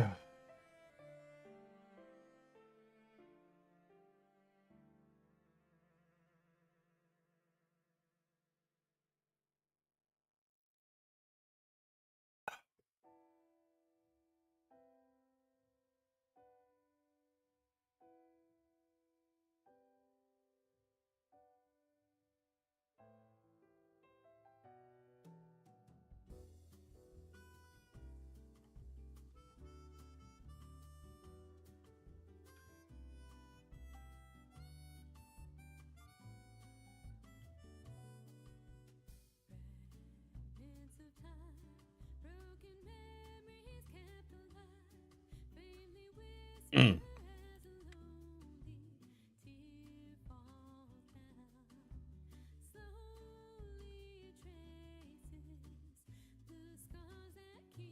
Something's wrong here. Oh, yeah.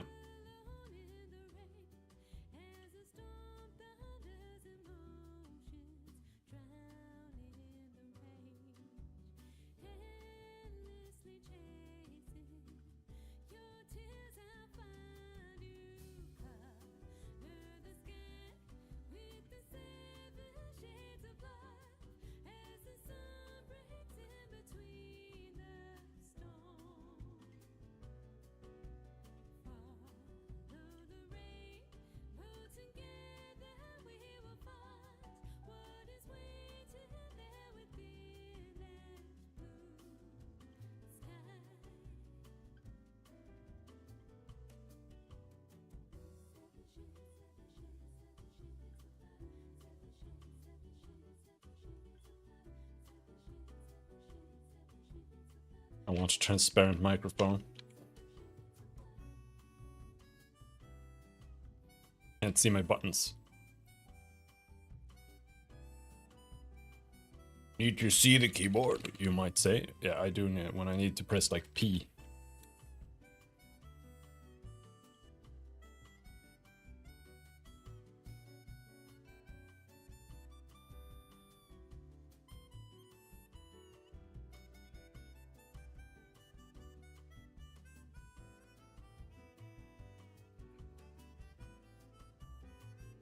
Or other shitty hotkeys such as 0 or Age Dune.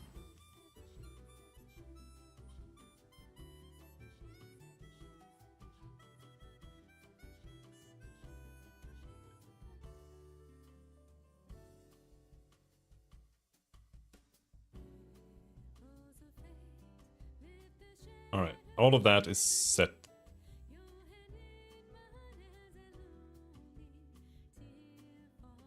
Then we go here.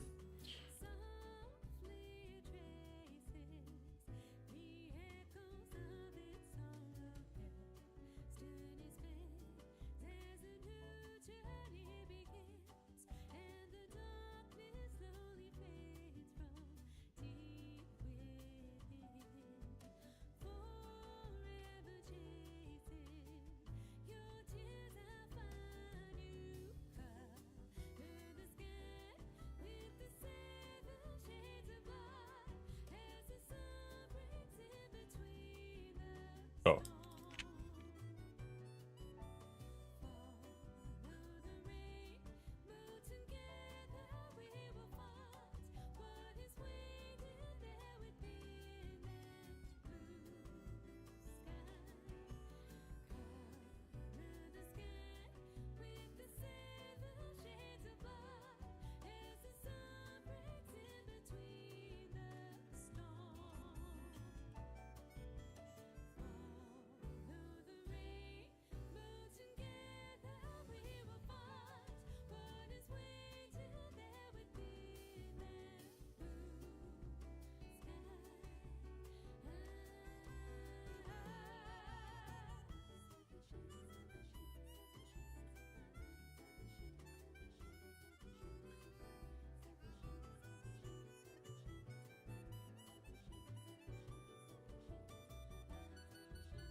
It works.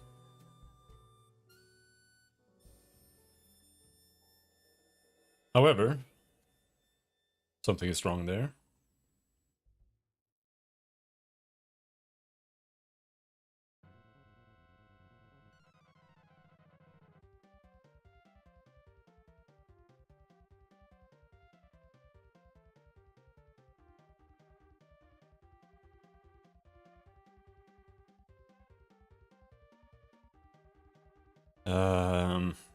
I think I have an idea what's happening.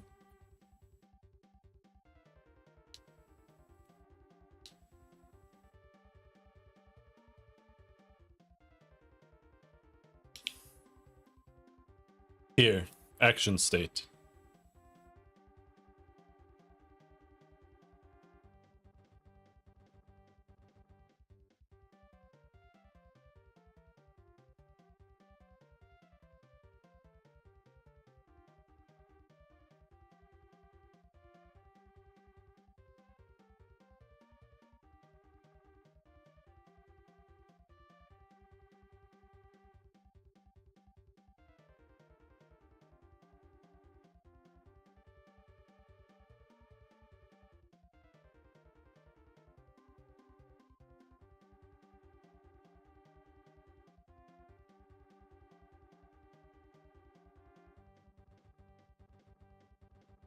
Ah.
So the issue here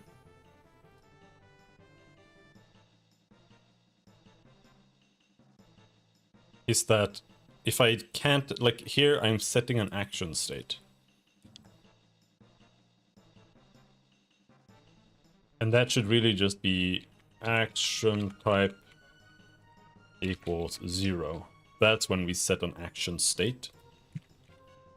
Otherwise, it should not affect.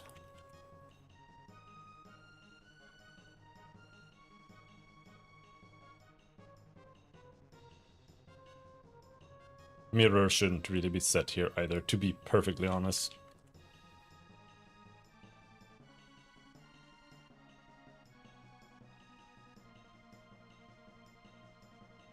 Because an action isn't mirrored. An action is mirrorable.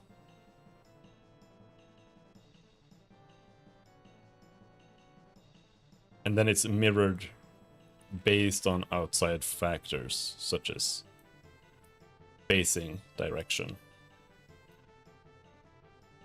Now this is probably gonna generate like 6 million errors.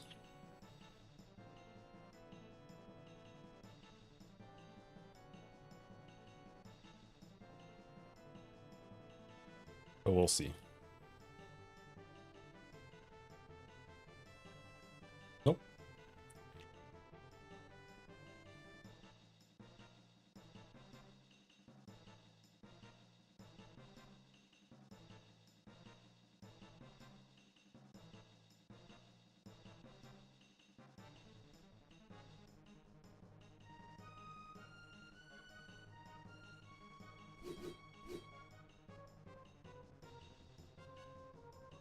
It works.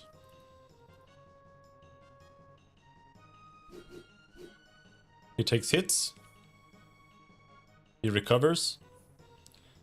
He does not recover to his proper idle animation though.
Why?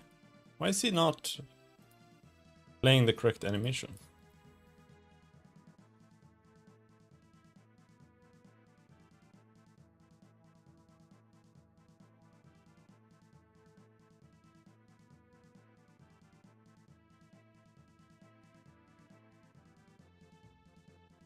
It's because he doesn't have a proper dual end.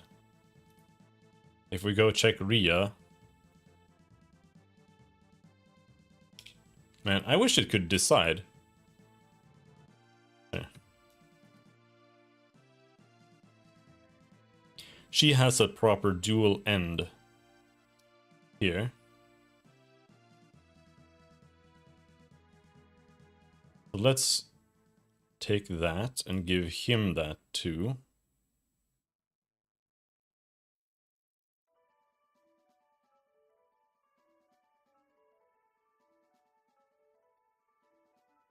Wait, he does have dual end.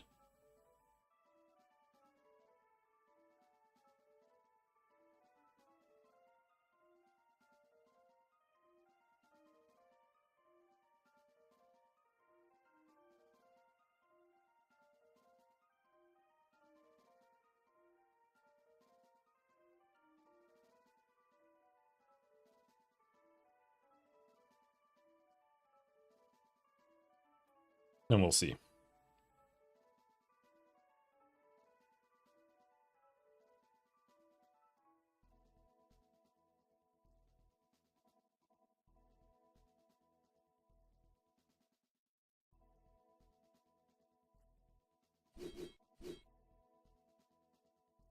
There we go.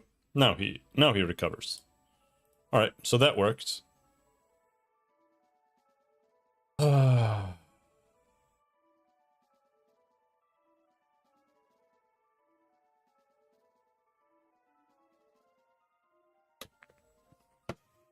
Now, ideally, what we should get done here is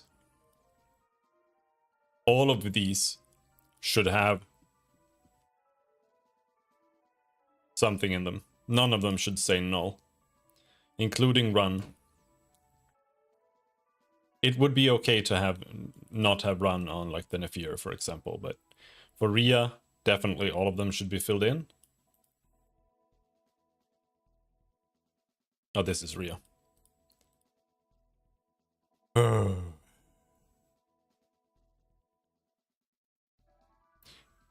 And this is the reality.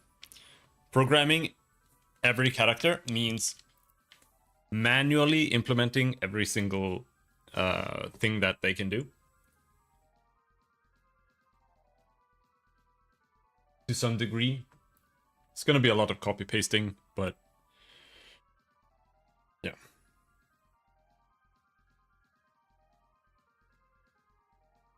Which is something I worry about, kind of. So we'll see. Because what I could do is there are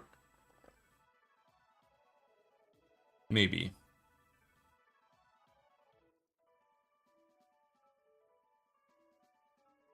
because some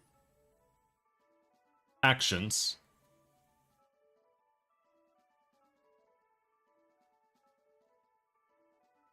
no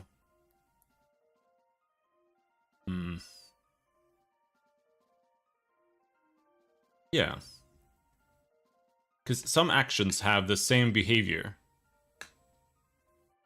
in every object because they're not like special or unique. It's just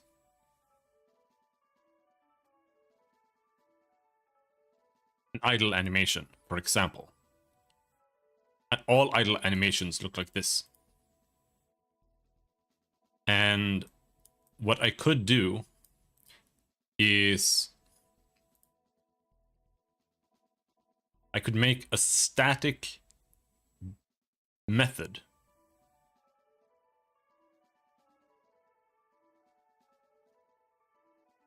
instead that takes in everything that it needs to set, and then it sets it. That way, every time I run an idle animation, it runs through that static method. And the reason for that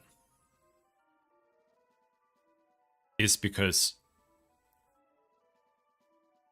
if we end up having like 300 characters in the game, whether a character means literally like every single enemy type, bosses, player characters, whatever, NPCs, if all of them have an idle and they all have a little bit of text here that's just the same in every one,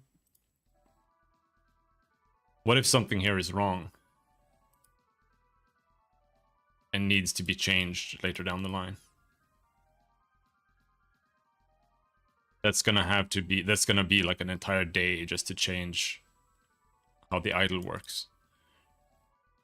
So I kind of think I should do something like that.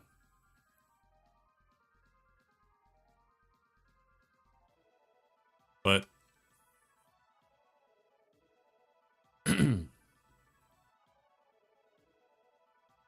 this is an action.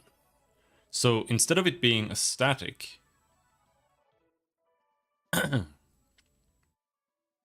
maybe the action itself can contain a function here that's just public void Handle idle logic. Like that.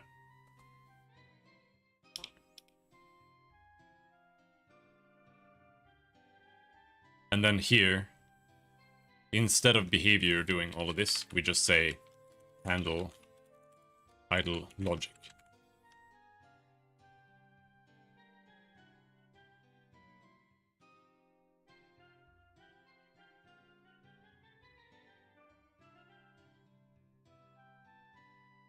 And then you do this. We go to here.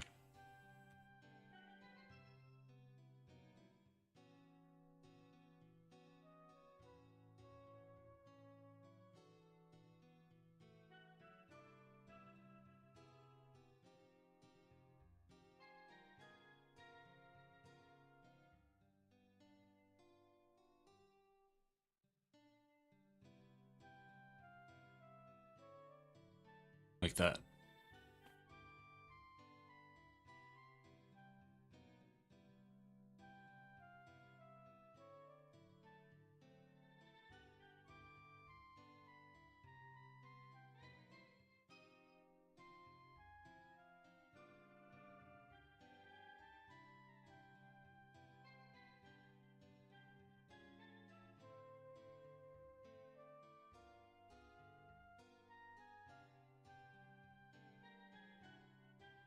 And then the same here.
And that works there. But I think that was the wrong idle. It was this one. But that works. That works. I think that is the way to go. You know, it's going to be a bit unfortunate that I'm going to have to do this for like every single basic action, but it also doesn't really matter. I mean, I have to type it anyway. So handle combat idle logic. I think it's exactly the same, but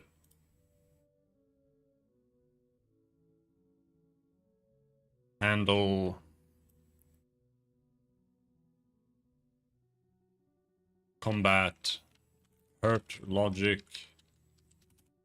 Handle combat death logic. I don't know what to call it.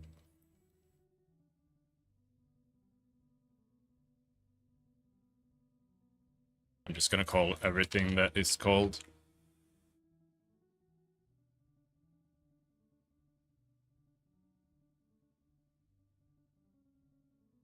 Let's call it action instead, right?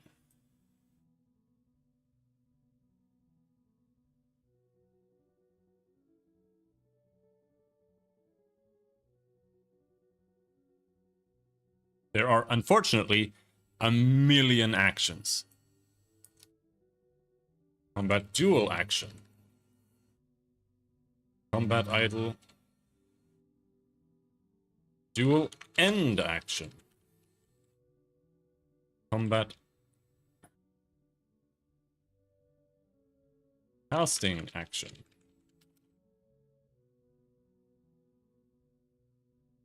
Combat walk action. Is this good or bad? This feels so bad, but it is the right thing to do, I think. It feels so shitty. I hate this. It's...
For now, I think that's it.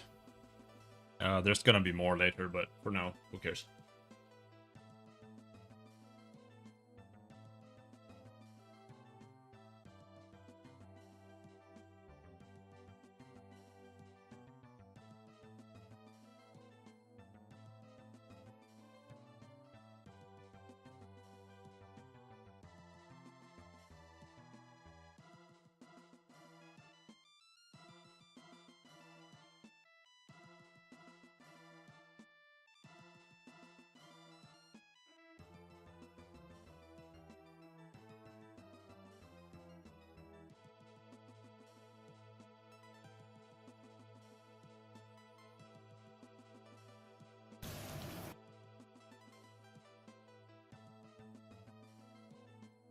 Sudden noise.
Hello, Jono. How's it going?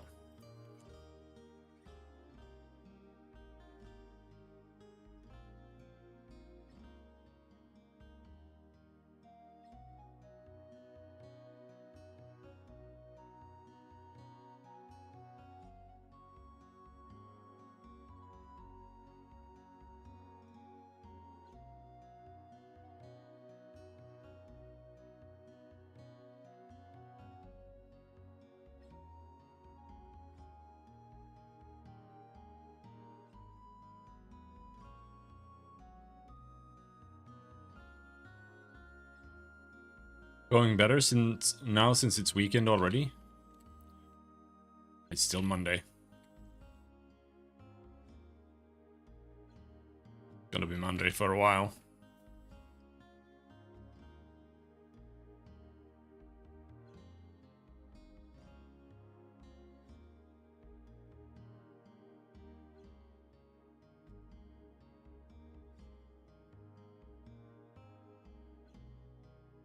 And let's see, handle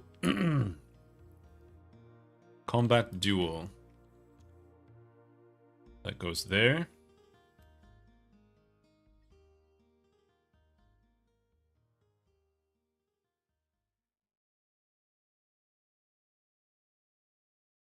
Maybe Sweden. Yeah. Yeah, we're a bit behind on the time zones.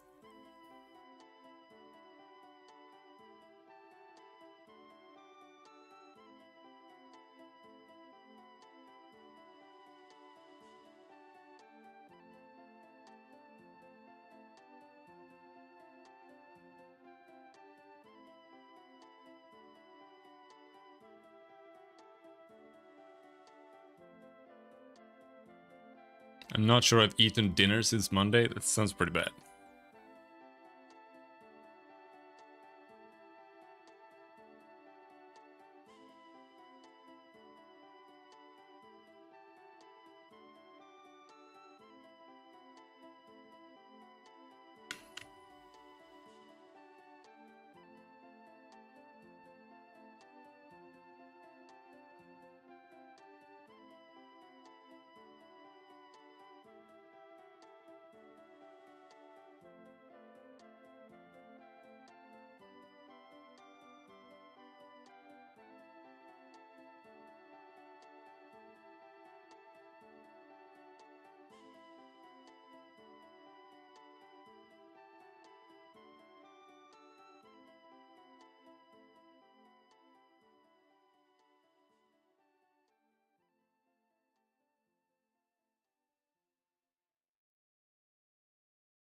I want to become the wind.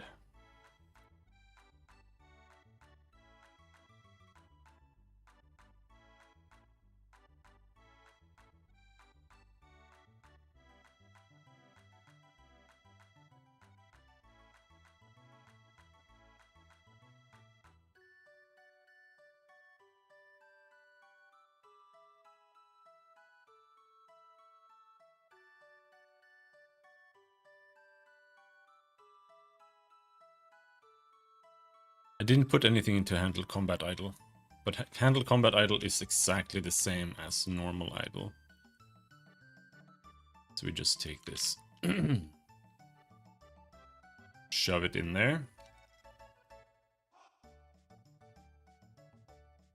Handle combat hurt action.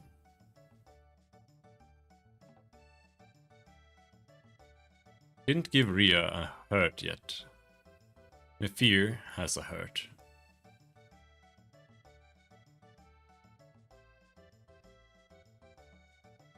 It still doesn't have any real logic. But it does need to do something different. But I'm not sure what yet.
Right?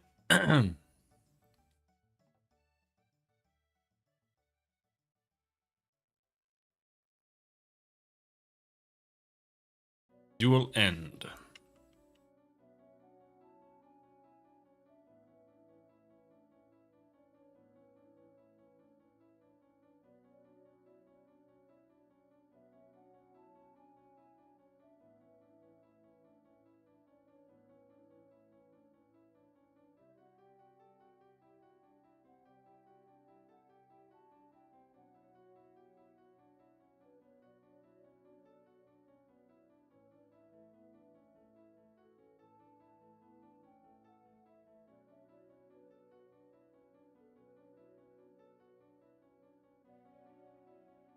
Huh?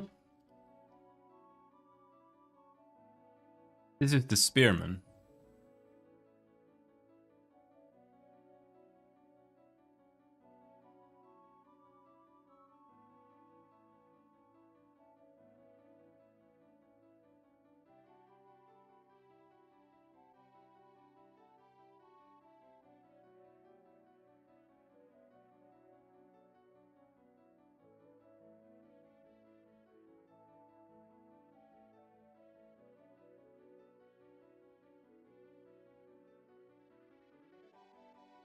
Right. I think the Rio one is more to date, but I'm still gonna comment this just to be sure.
Ba ba ba ba ba.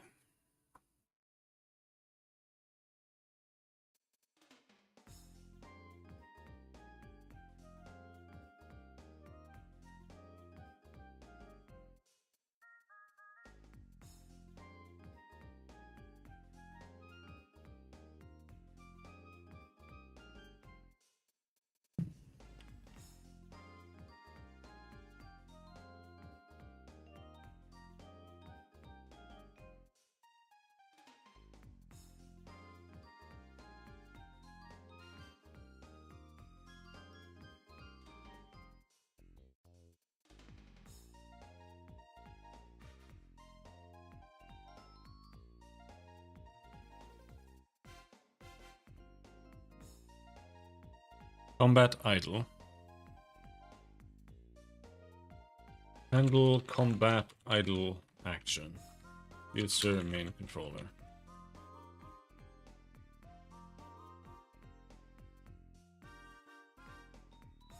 And this was handle dual. User main controller.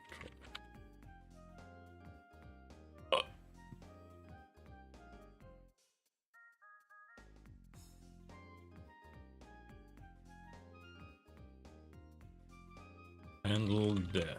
Handle combat death. User main controller.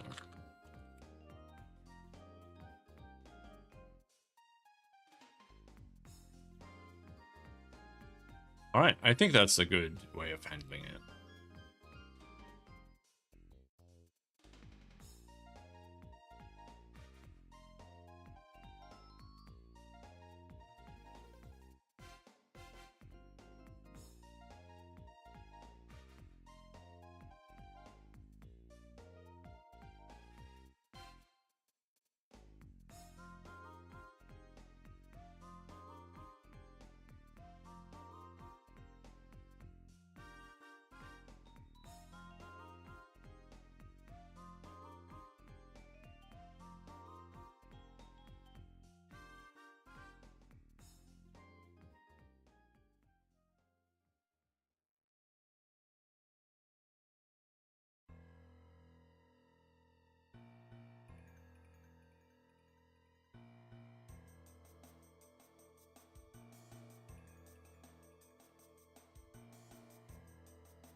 Okay, I've lost the plot.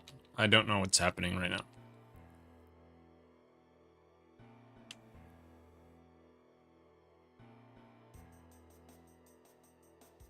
We need to implement the double stab attack for the Nephir.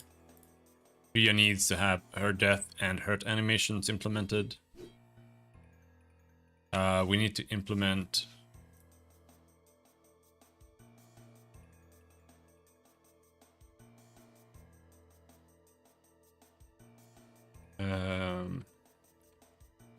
make hurt animation lasts longer based on hit shake.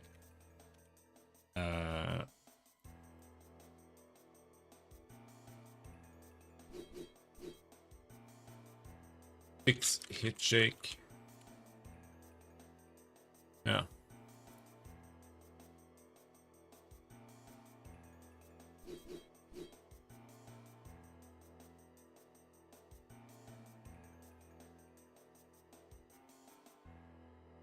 Also, his health is set using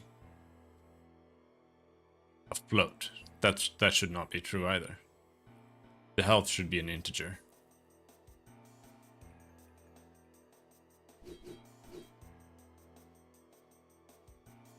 That's also incorrect.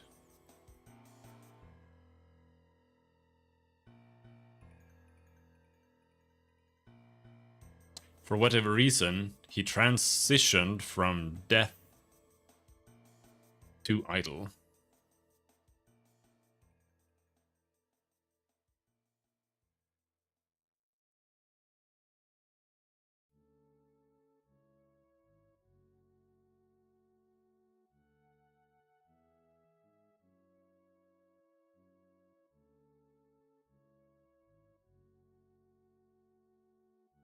It's not handled here.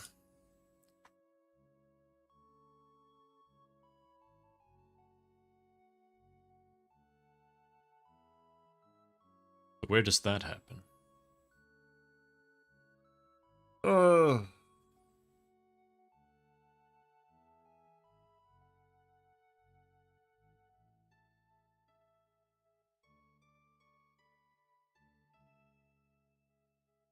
Combat update.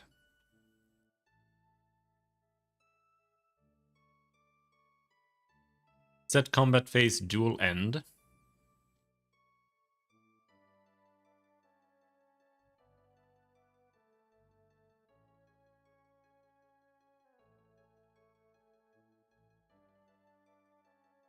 Set action by index dual end. If current turn dot unit dot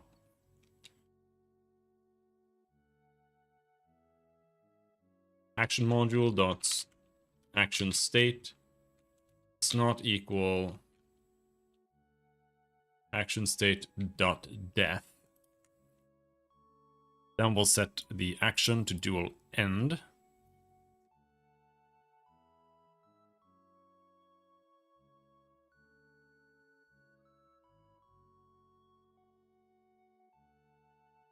And here we'll do the same.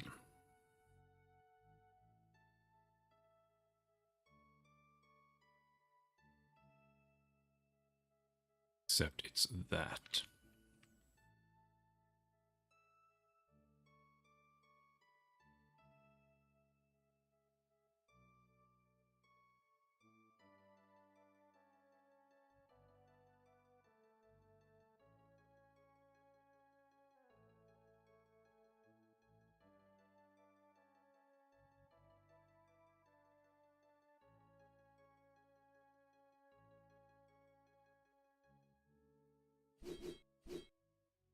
Gonna have to bash him a couple of times.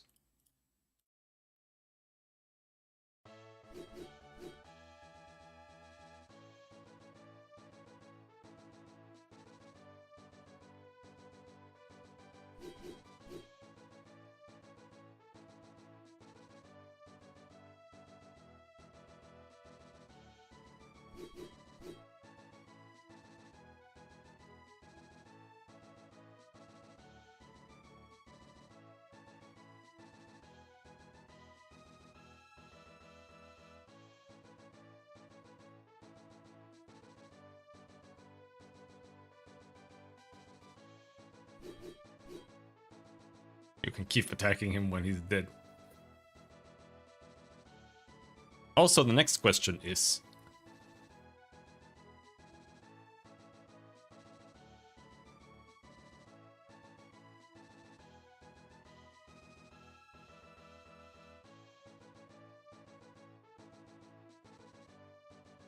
I think there are gonna have to be 2 different states for characters, maybe.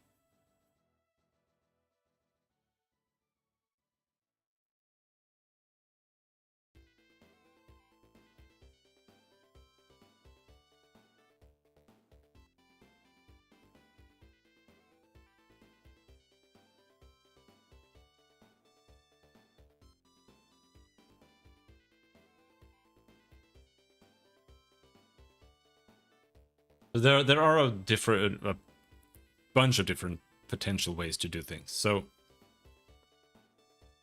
first of all, the first issue to consider is what happens when a unit is dead.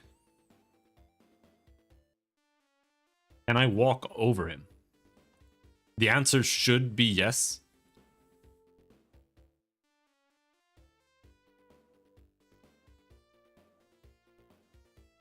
But then the question becomes, can the character be resurrected? And by resurrect, I mean like, what if the characters aren't necessarily dead? Maybe they're like down, and you can heal them to the point where they can like get up again. Not like brought back from the dead or anything like that. Or what if there's like somebody animates their body, like raised dead or something like that? What happens then? Where does the skeleton or zombie or whatever go? Does it... Because if you're standing on top of the unit, then it doesn't have anywhere to go. So either you can't raise it when someone's standing on it, or you'd have to get like pushed away from it. But then what happens if you're like standing against a wall and you can't get pushed away? Yeah, like there are a lot of questions. But also like what happens when a player character goes down? Because obviously a player character isn't dead. You know, we're not doing it like Fire Emblem's doing it, where a character dies and it's just gone forever. That's not what we're doing. So, what happens when a player dies? Does he also go down and like bleed all over the floor? Or does the player become like downed? Like maybe the character starts kneeling or something? And then you can get them up, and maybe then they can get executed or something, and what happens then? Is game over if one of your character gets executed? Like, I'm not sure. These are things that we're gonna have to figure out.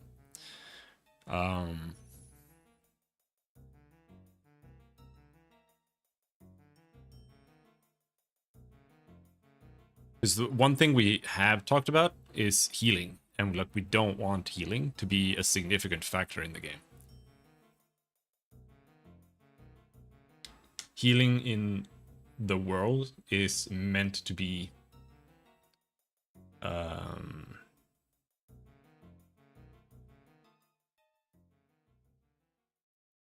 not as like powerful and significant. Like it still exists, but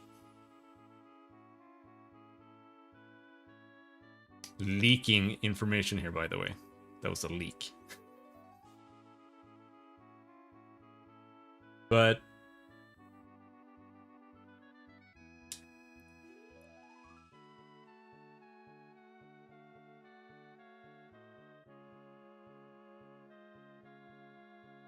yeah.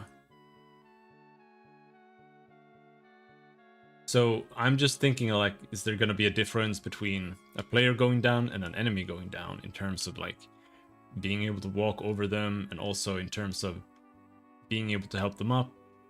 Kind of in a similar fashion as you do in a lot of co-op games where a character, like a friend goes down, you can help him up again. Like maybe we should have a system like that. Maybe not.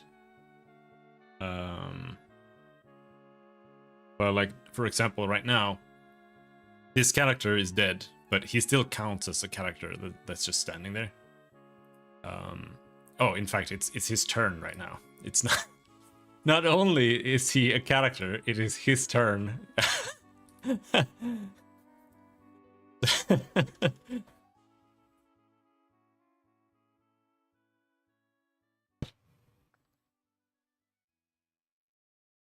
So we need to fix that, maybe.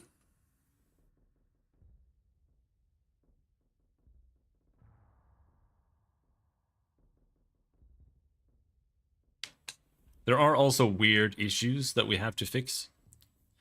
Because my idea was that you can move, and each point that you spend on moving costs a second in the turn order. So what happens is that if you do this, if I move like all the way over here, this costs 8 AP. And then I can end turn. I've already actually implemented it, but what happens is that if I press end turn and I just end up here, like I start here, I move, it takes 8 seconds. That means I end up 8 steps down the line in the turn order. And then if I try to issue a command here, I only have 2 AP left. And maybe my attack costs 6 AP.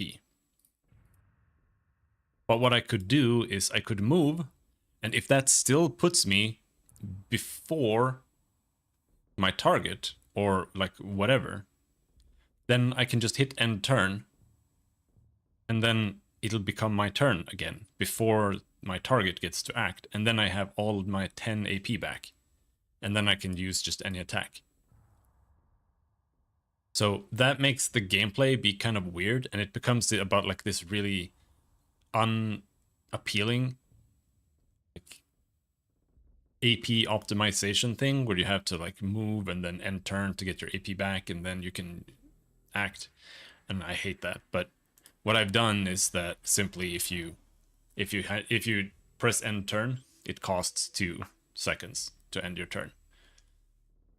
You can still do this, but it's still mitigated by 2 AP. So if you move like, if you need to move like 2 tiles forward towards somebody, you can still do that and turn and do the thing. So I'm not really sure what the best way to approach that is. It's like an inherent flaw that I'm not really sure how to mitigate.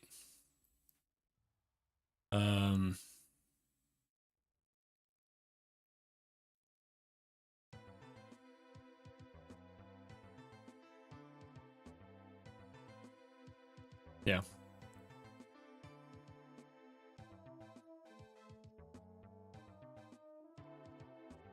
But I also don't know how much of an issue it actually is. One way of doing it that I don't like that much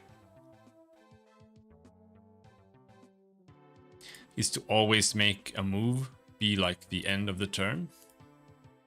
So if you move over here, that's actually like the end. You just do a move action in one turn and then like make it be a part of the game, but I don't like that. It just flows poorly.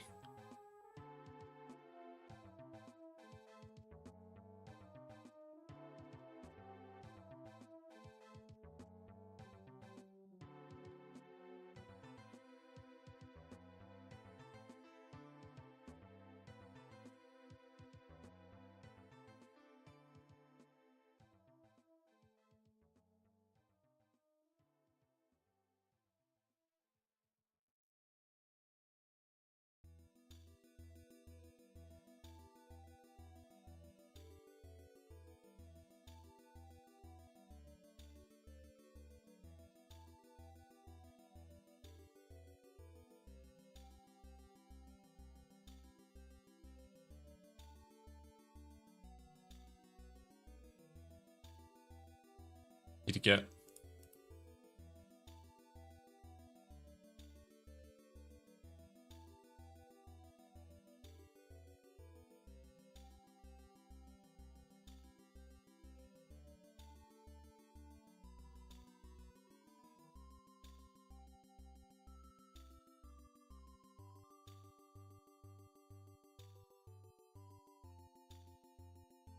Yeah.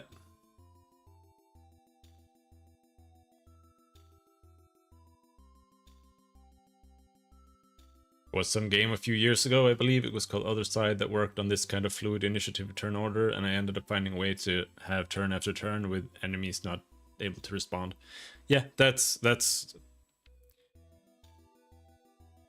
especially in games where you have like the ability to push people back in the turn order for whatever reason. Like in Grandia 2, you have combo, which is your basic attack, and then you have critical attack, which does a slow, hard-hitting attack that if the enemy is acting out their turn, like their action, and you hit them during that, that will cancel them and push them back in the turn order.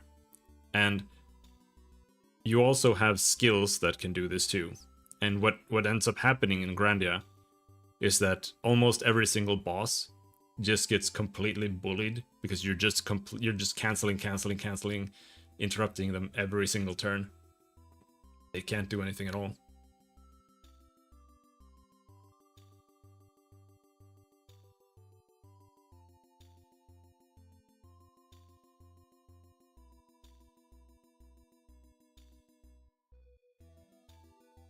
But I had some idea of doing things. Yeah, I remember.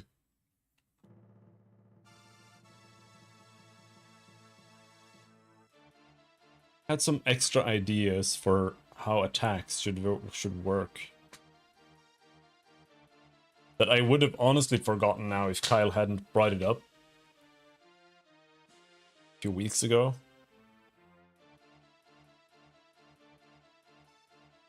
We'll get to that soon.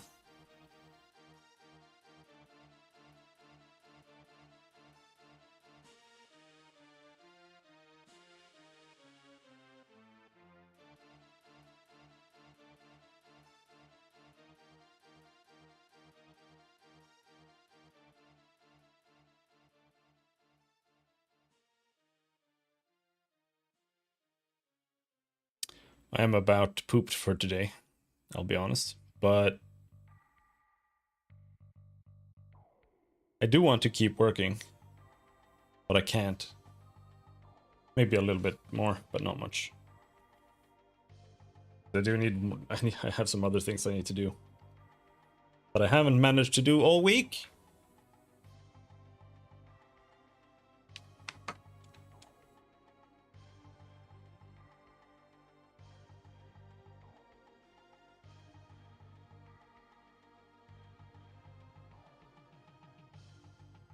But when it comes to any system, honestly, it usually comes down to the details of how you execute it that makes it work or not. Like, just having something that's off balance-wise can completely ruin an entire system, even though there's nothing wrong with the system itself. So we'll see.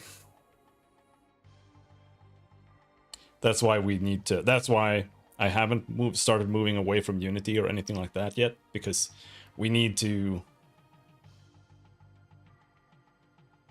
be able to test things a bit more in practice. And we are pretty close to that now, as you can see. Like, I just need to...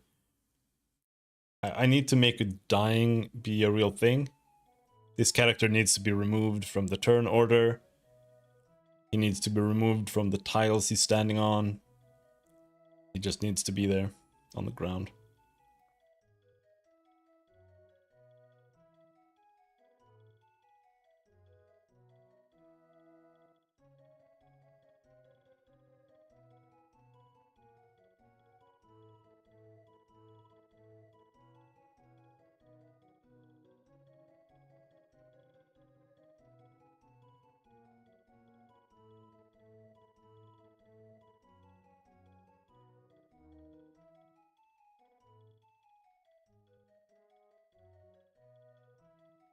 Maybe it's just lunchtime.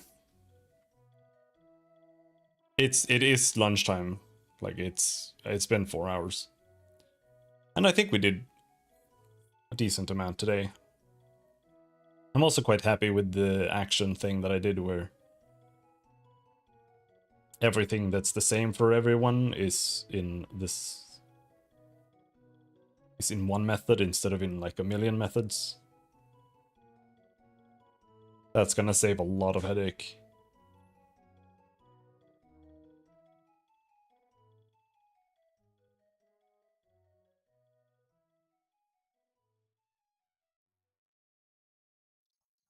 But yeah. I'm gonna go eat something and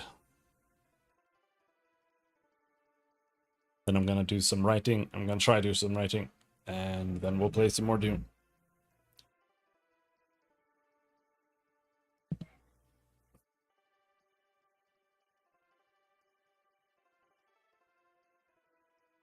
There was a patch today. Fixed an issue that prevented players from traveling back from Arakeen and Harko village. Error P83. Fixed an issue that caused disconnects when traveling between server borders in the deep desert. Okay.